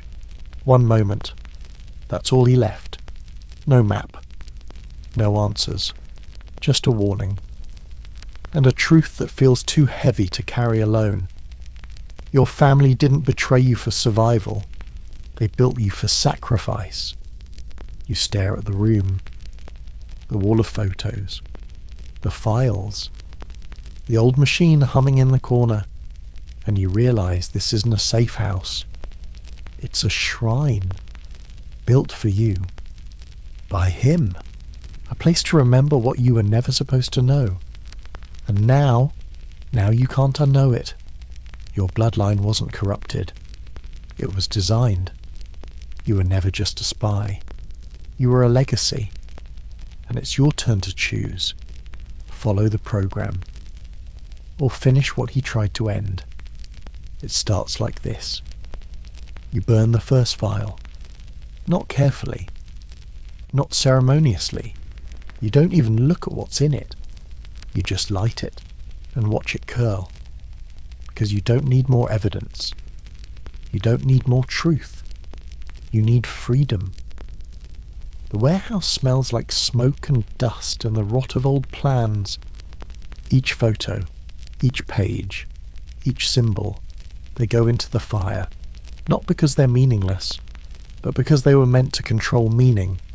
And control is what dies today. You take one last look at the pendant, the one your so-called uncle left behind. You leave it on the floor. You don't need it anymore. You step outside into the early blue light of morning. The sky doesn't know what you've just done. That's the part that always stings. The world goes on, oblivious. But not for long, because you're not running anymore. You're dismantling. You walk until your feet ache, until the buildings turn from concrete to wireframe in your vision, until the cold cuts past your jacket and into your spine. And then you find what you were looking for, a terminal, an operations hub buried under layers of bureaucracy and outdated codes. You still have one key left, one ID tag buried in the hem of your coat, heat-sealed and encrypted with a clearance no one should have anymore. You swipe it. It beeps once, then green. The door opens. Inside, low light. Buzzing terminals. No one human, just machines. But the real work doesn't happen here. It happens deeper underground. You ride the service lift alone. Floor numbers disappear, replaced by colours. Red, then black. Then a shade of blue you've only ever seen once in the eyes of a man who ordered your first kill. When the doors open, you step into silence. This is the backbone. Where data is digested, encrypted, exhaled into lies. Where reports go to be rewritten. Where stories become history. You walk past cold desks, past blinking servers, past rows of file cabinets labelled with code names no longer in circulation. And then you find it, the glass heart core, not glowing, not guarded, just there. A single terminal, unassuming, like any other computer, except this one is different. This one is wired directly into the last 3 decades of covert manipulation. A closed circuit, self-sustaining. Impossible to access without the key. You pull it from your pocket, the one piece of metal you swore you'd never use. You insert it. The terminal wakes, and there it is, at the interface. Not labelled, just a blinking cursor and a question. Directive. You type it slowly, one letter at a time. K, I, L, L, then P, R, O, G, R, A, M. Another blink, then a pause, then, for the first time, the terminal speaks. Please confirm deletion of Project Glassheart, all subroutines and related agents. This action is irreversible. You hesitate, because the next thing you type ends everything. Not just your cover, not just your assignment. You. Every algorithm, every backup, every trace of your operational life. Gone. You whisper to yourself, I am not theirs. And you press Y, enter. Nothing dramatic happens. No explosion. No alarms. Just silence. Then, one soft tone, like a heart monitor flatlining, and the screen fades to black. You sit back. For the first time in your adult life, you're no longer monitored, no longer measured, no longer useful. You should feel scared. You don't. You feel alive. But there's one more thing. You reach under the desk, pull a single cable, cut the power, physically, just to be sure. You leave the way you came. When you step outside, the wind cuts sharper than before. Not because it's colder, because it's real. The program is dead. And in its absence, you have to decide what you are. Spy? Ghost? Victim? Or something more dangerous, a man who knows the truth and more, and still chooses to live. You don't run. You walk out of the building, down the street, through the cold morning fog that drapes Berlin like a tired apology. Each step echoes, not in your ears, in your bones, because something inside you changed in that room when you pressed Y, when you killed the program. There's no applause, no headlines, no one to tell you did it. Just pavement and distance and time. The long walk back to where? You don't know. There's no home, no flat, no handler waiting with a file and a lie. There's just you, and the sound of traffic somewhere far off. You cut through a park, benches soaked with dew, birds pretending it's just another day. It is for everyone else, but not for you. For you, every face might be the last one you see. Every window might be watching, because the program may be dead, but the people inside it, they're not. Not yet. You sit on a bench beneath a dying tree, hands in your pockets, heart slowing down. You breathe, not because you're safe, but because for once you're not owned. And that kind of freedom is strange, heavy, unguided, almost painful. You think about Marcus. You think about the girl on the tram, about the man in the cemetery with the camera. You wonder how many of them knew what you were, how many were part of it, how many were just pieces like you, sliding into place until the machine hummed without question. You remember something your mother once said, before it all, before the suits and the training and the silence. She said, sometimes the map is wrong on purpose so you learn to feel your way home.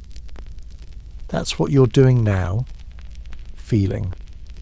No compass, no extraction, no coordinates, just steps. And every one takes you further from who they built, and closer to who you decide to be. You pass a bakery, the smell of bread and coffee, a child laughing at a pigeon, life unaware.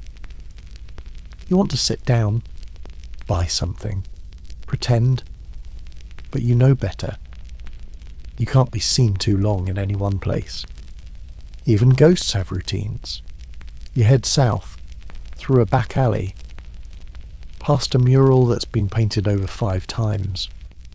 You stop, look up. There's a face on the wall, eyes scratched out, smile still visible. It looks like you. Or maybe you're imagining that. You reach a checkpoint that's been inactive since 71. Wire still strung across the gate. Guard tower empty. A sign half peeled. Achtung, Zone Ende.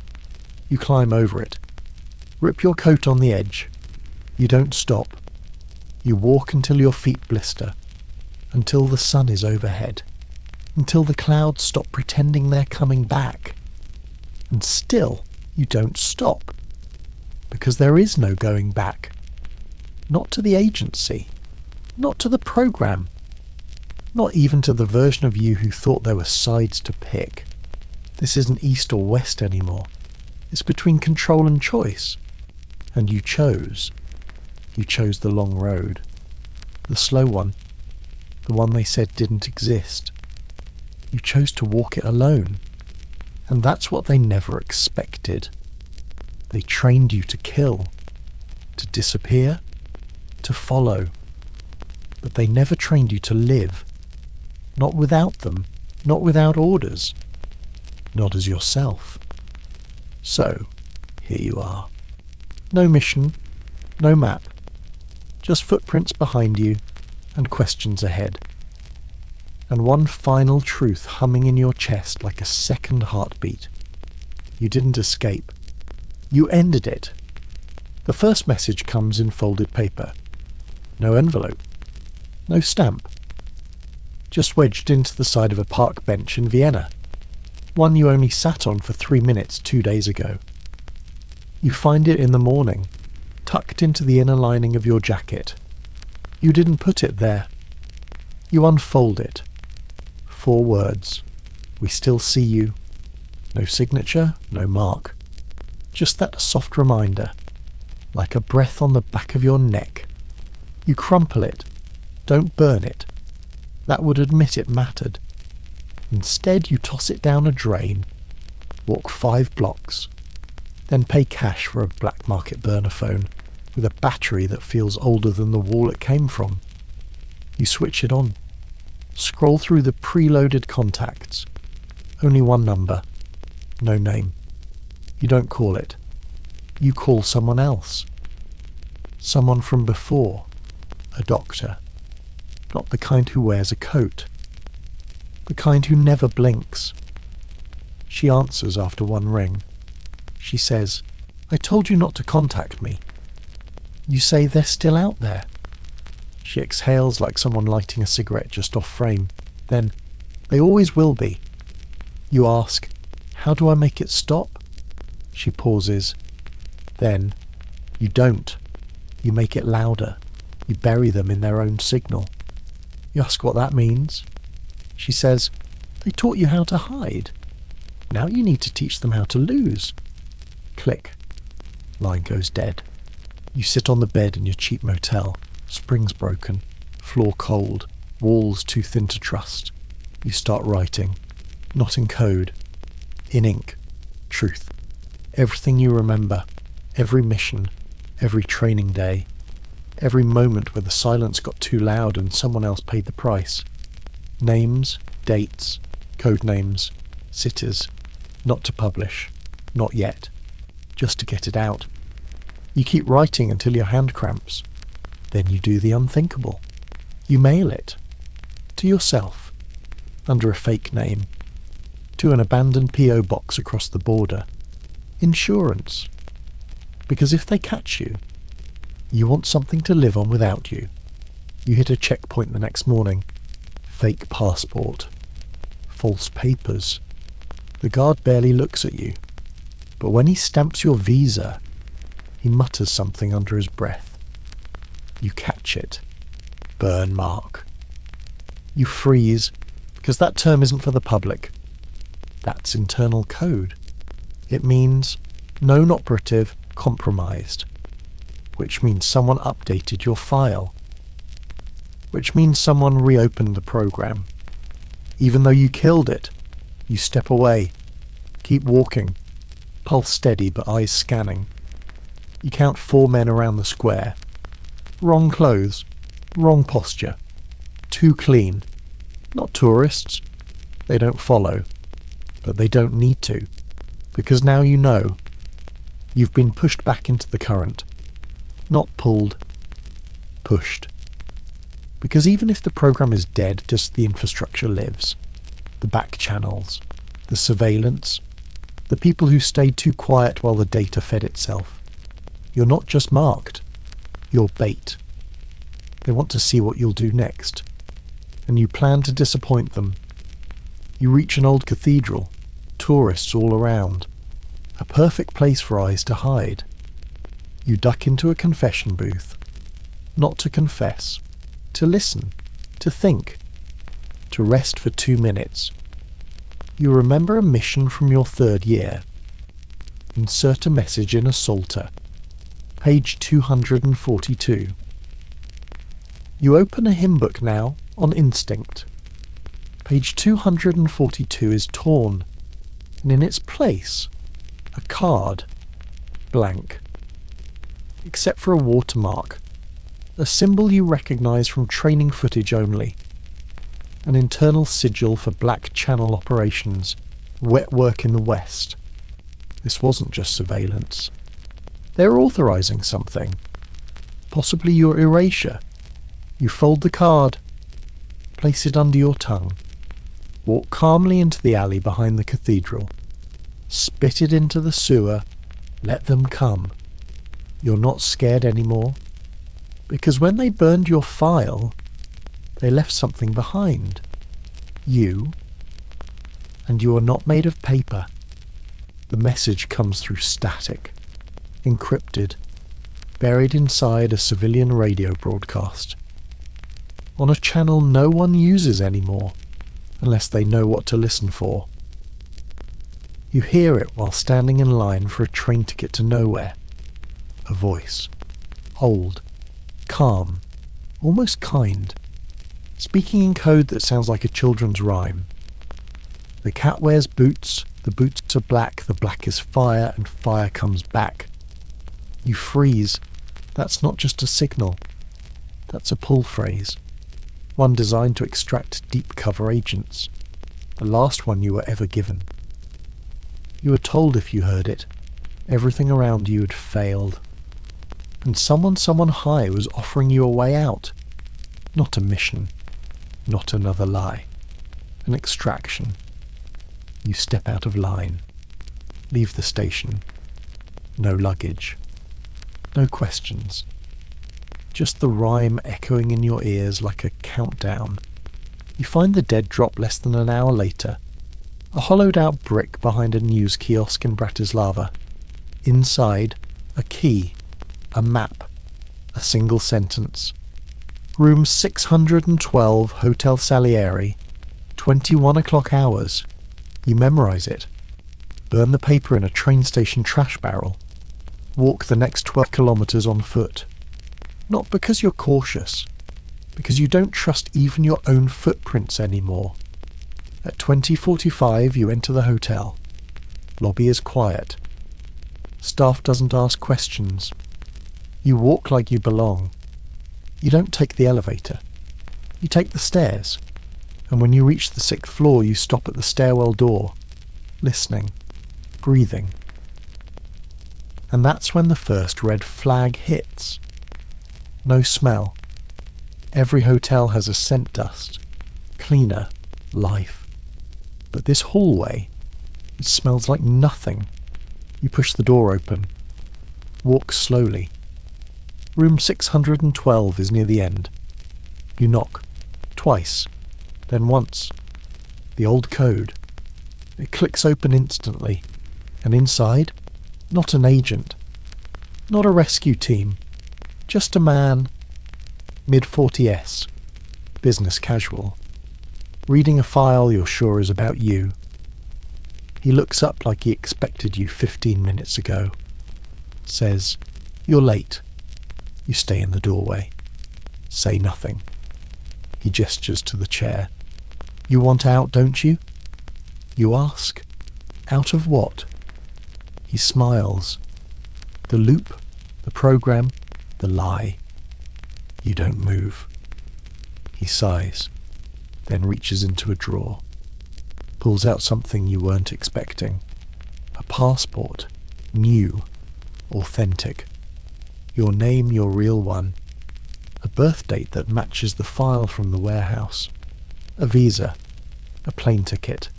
Flight to Argentina, private route, no customs. You stare. Ask, why? He leans back, says, "Because you're valuable, and because you killed the project." You raise an eyebrow. "You want to thank me?" He chuckles. "No, I want to own you." The smile drops. Glass Heart is dead, but the architecture isn't. The people behind it don't care who finishes it, just that someone does. He points to the passport. You step on that plane, you become a consultant. New name, new clearance. You get to live. You don't answer. You just stare. He leans forward. But if you walk out now, there's no backup, no safe house. Just the slow grind of the old system closing in on you. You ask, what happened to the last person who said no? He smiles again. Who do you think gave us your file? You look at the ticket, then the man, then back at the door. And suddenly it's so clear. This isn't a rescue. It's a recruitment in a sharper suit. Because even when you kill the machine, someone always tries to build another. You stand. Don't touch the passport. Say, "Tell them I'm still off the leash," he sighs. "Suit yourself." You turn, walk out. But before the door closes, he says, You won't make it through the year. You don't look back. You just reply, then I'll make the year afraid of me. You've been moving for 3 days now. No stops longer than an hour. No safe houses. No patterns. You sleep in motion. Eat only what doesn't leave a receipt. Speak only when silence might kill you. The man in room 612 still lingers in your mind. Not his words, but his tone. Too familiar, too practiced. You've heard that voice before. Not in person, on tape. Old debrief recordings from when you were still in training. The voice on the other end always garbled, filtered, half machine, half man. And now, suddenly, you remember the glitch. One time, back in '69, an error in the tape loop. A repeat stutter that caught on the phrase, "You are not alone, not alone, not alone." They stopped the tape, switched machines, told you to forget, but you never did. Because in that moment, you swore the voice changed, mid-sentence, like someone else took over. You called it the split voice, and now it's back. Not just in memory, in your ear. You're in a cafe in a basement under Belgrade. 3 tables, 1 old woman making soup, a radio on in the corner playing foreign news. You're chewing stale bread when the broadcast cuts. A voice filters in, smooth, neutral, false, then broken. Attentional field assets, stutter, click, pitch shift. Repeating protocol, subject GH208A has fractured the sequence. Then a different tone. Lower, colder, more human.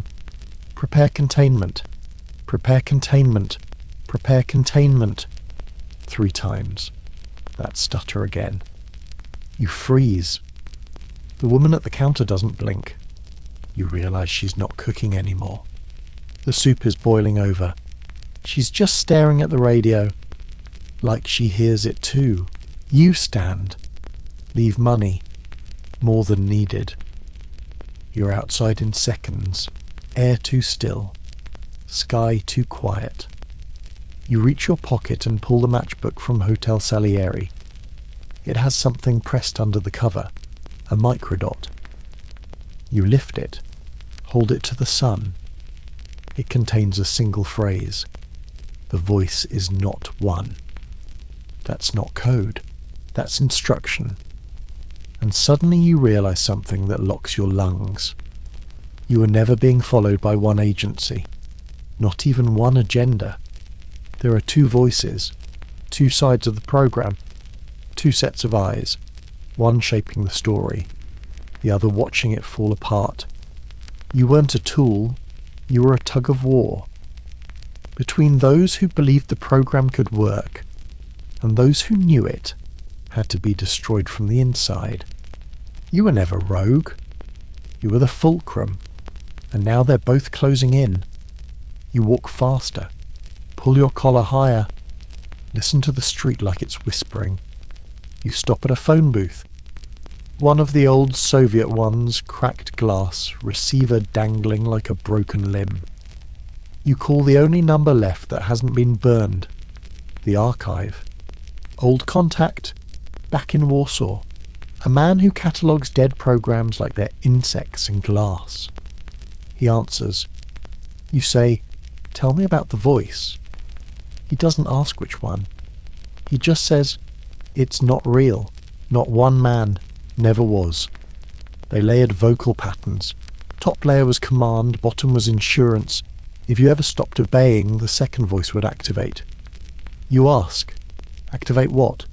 He says, "You. Not to follow, to self-destruct." The voice wasn't instruction, it was programming.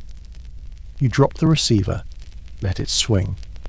Because now you hear it, not in the air, in your mind. Replaying. Those old words. You're not alone, not alone. You're not anymore. Because the second voice isn't just trying to stop you, it's trying to become you.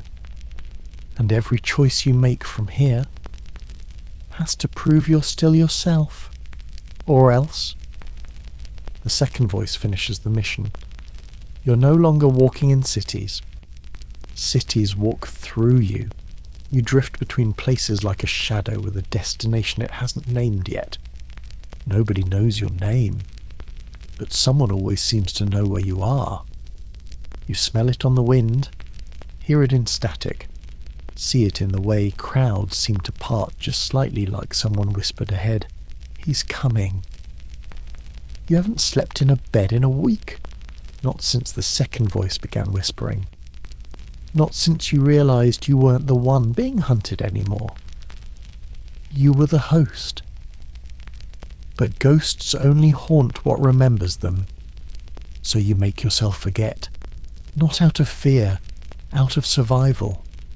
You tear pages from old dossiers, photographs, files, letters. Burn them in bathroom sinks and trash barrels. Flush ash like blood from a wound. You stop speaking your old code name. You rewrite your gait, your cadence, your cough, anything the voice could trace. Because the voice, you now know, isn't some external force. It's inside you, buried in ritual, in reflex, in the way your hand always rests near your hip when you hear a car backfire. You kill the ghost by killing the pattern. You think of that phrase they drilled into you during simulation. There is no mission, only memory. That wasn't strategy. That was control. They were mapping your brain, programming it to trigger the moment you started remembering too much. And you've remembered everything. That's why it's getting louder. The voice wants to reclaim you, fold you back into something predictable, cold, functional. But it's too late. You've made the one move no ghost expects. You're still alive. And that means you have something it doesn't. Choice, you find yourself in Budapest. Train station. Platform 7. Same one you left from years ago, when your hands were still clean and your loyalty still had edges. You walk to the far end. Same bench. Underneath, scratched into the metal. Hollow shell awaits filling. Another message. Another pull. You don't respond. Instead, you reach into your coat. You still carry one bullet. Just one. Not for them. For you if the voice ever wins. But now you look at that bullet and you laugh. Because the voice doesn't want to kill you. It wants to guide you. Back into the fold. Back into silence. Back into utility. But ghosts can't walk without legs. And you've just cut them off. You head to a terminal cafe. Borrow an access line from a student who thinks you're just some drifter with a grudge against the world. You load a blank file. And you start writing code. Not the kind that runs. The kind that wipes. Protocols. Identities. Embedded signatures in archived dossiers. You delete yourself. One keystroke at a time. You purge GH208A. Purge every linked file. Every biometric trail. Every sequence the second voice could follow. You watch the bars fill. At 92%, the terminal glitches. Static. Then a whisper. Right into your headset. You can't kill what doesn't live. You smile. Say, that's the thing about ghosts. They die in silence. Then you pull the plug. Not on the machine. On you. You short the headset. Burn out the receptor under your skin, the one they installed back in your second year when you thought the fever dreams were just side effects from malaria pills. The static cuts off. And suddenly, silence. Real silence. No more echo. No more feedback loop. Just breath. And skin. And you. You walk out of the cafe. Not fast. Not fearful. Free. You just killed a ghost. And you did it the only way anyone ever has, by becoming real again. No one tells you when the end arrives. There's no voice in your ear, no coded message. No handler with a folder and a regret-shaped smirk. The end comes like a train without a whistle. You're already on it. You just don't know which stop is yours. You sit alone in the last car. Window streaked with rain. Your reflection flickering with every tunnel. Every flash of light. Every face you almost recognize and then don't. You don't have a name anymore. Not the one they gave you. Not the one you were born with. Just breath. Just motion. Just presence. The map in your pocket doesn't match any stations. It never did. It was a test. Like everything. But tests only work if you care about the score. And you don't. Not anymore. You pass a field of satellite dishes. Dead. Tilting like grave markers under a sky that doesn't remember cold wars. A child across the aisle is drawing on fogged glass.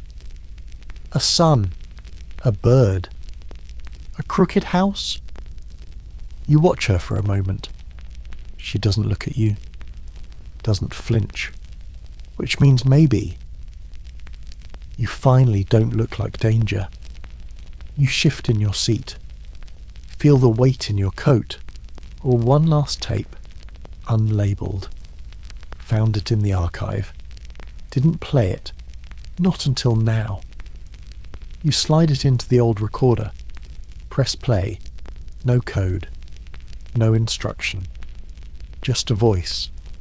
Yours. Younger. Tired. Recorded during a debrief they never filed. They think control is about rules. It's not. It's about belief. Get someone to believe the cage is theirs and you never need a lock. You pause the tape. Smile, bitter. You believed. For years. In missions. In borders. In silence. And the silence almost killed you. But now the silence is yours. You lean back. Close your eyes. Let the train carry you. Not to safety. Not to absolution. Just forward. That's all that's left. Movement. You wonder if they're still watching. If someone, somewhere, is writing a report they know no one will read. If someone is still trying to find a way to restart the program, let them try. They'll never find you. Because you're not hiding. You're gone. Like smoke through old wires. Like a name scratched out of a file that never existed. They'll say you broke protocol. Lost control. Vanished. Let them. You didn't vanish. You walked. All the way. And when the train slows at the next station, you stand. Not quickly. Not heroically. Just honestly. You step off. No suitcase. No weapons. No more ghosts. Just you. And the road ahead. Unmarked. Unmapped. Unmonitored. Because the end of the line has no sign. Just a question. What now? You breathe. You don't answer. You walk. There's a myth you used to believe. That wars end. That someone signs a paper and people clap and borders melt like snow under spring sun. You believed it because you had to. Because if wars don't end, then what were you ever fighting for? But now you know better. The war you were in never cared about flags. It wasn't East versus West. It wasn't red tape or grey files or iron curtains. It was inside. A war of control. Of silence. Of memory. And that war, it never ends. It just changes form. Gets quieter. Smarter. Harder to see. And eventually, it puts on your face and tells you to look in the mirror. You sit now in a place with no name, a village tucked between broken highways and forgotten train lines. One store, no police. Plenty of quiet. The people don't ask questions. They don't care where you're from. They care if you buy bread, if you nod good morning, if your hands stay calm when you talk to their children, and so far, you pass the test. You live in a room above a mechanic shop. Fix things that don't matter. Sharpen knives. Drink coffee. Sleep. Sometimes.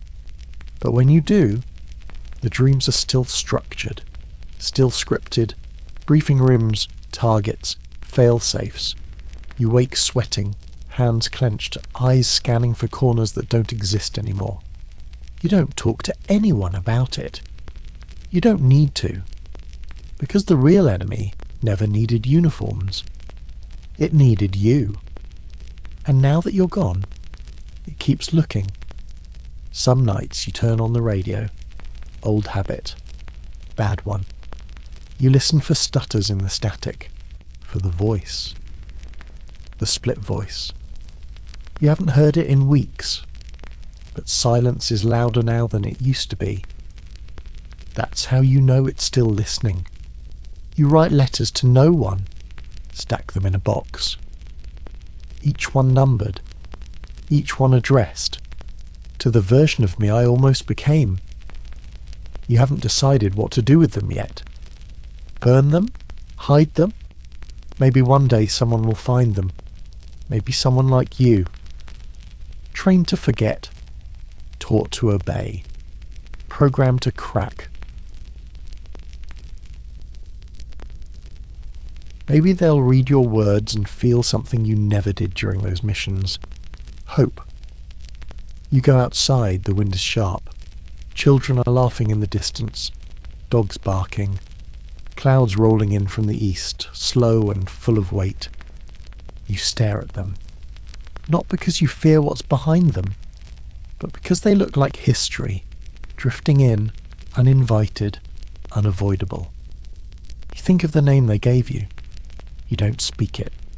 You let it die quietly, the way it should have years ago. Because that man, he served his purpose, and then he ended. Like a candle, like a cover story, like a country that never really existed. But you're still here, breathing, walking, changing, not surviving, living. And that's the one thing the Cold War never understood. It could train you to follow orders, to kill, to vanish, but it could never train you to choose. And in choosing, to destroy the program, to walk away, to live without a mission, you became something they never accounted for. A free man. The Cold War never ends, but you did. And what stands in your place isn't a ghost, isn't a soldier, isn't a spy. It's a truth they can't file away. You walk back inside, close the door, turn off the light, and somewhere in the dark, a new life begins. You were careful. You changed your name, burned the files, killed the voice. You vanished so thoroughly, even you weren't sure where you'd gone. You built a new rhythm, small days, honest work, no lies, just minutes, stacked gently into hours, the life they said you could never have. But then, one morning, you wake before the sun, and there it is, on your doorstep, a matchbox, plain, unmarked, but you know it's not from here, not from this village, not from this life. You pick it up with 2 fingers, hold it to the light. Inside, 1 match, and a strip of paper. You unfold it slowly. 5 words. Ghosts don't stay buried forever. No symbol, no signature. But you know the handwriting. You haven't seen it in 20 years, It belongs to him, the one who trained you, the one who vanished before your last year in the program. Hey, imagine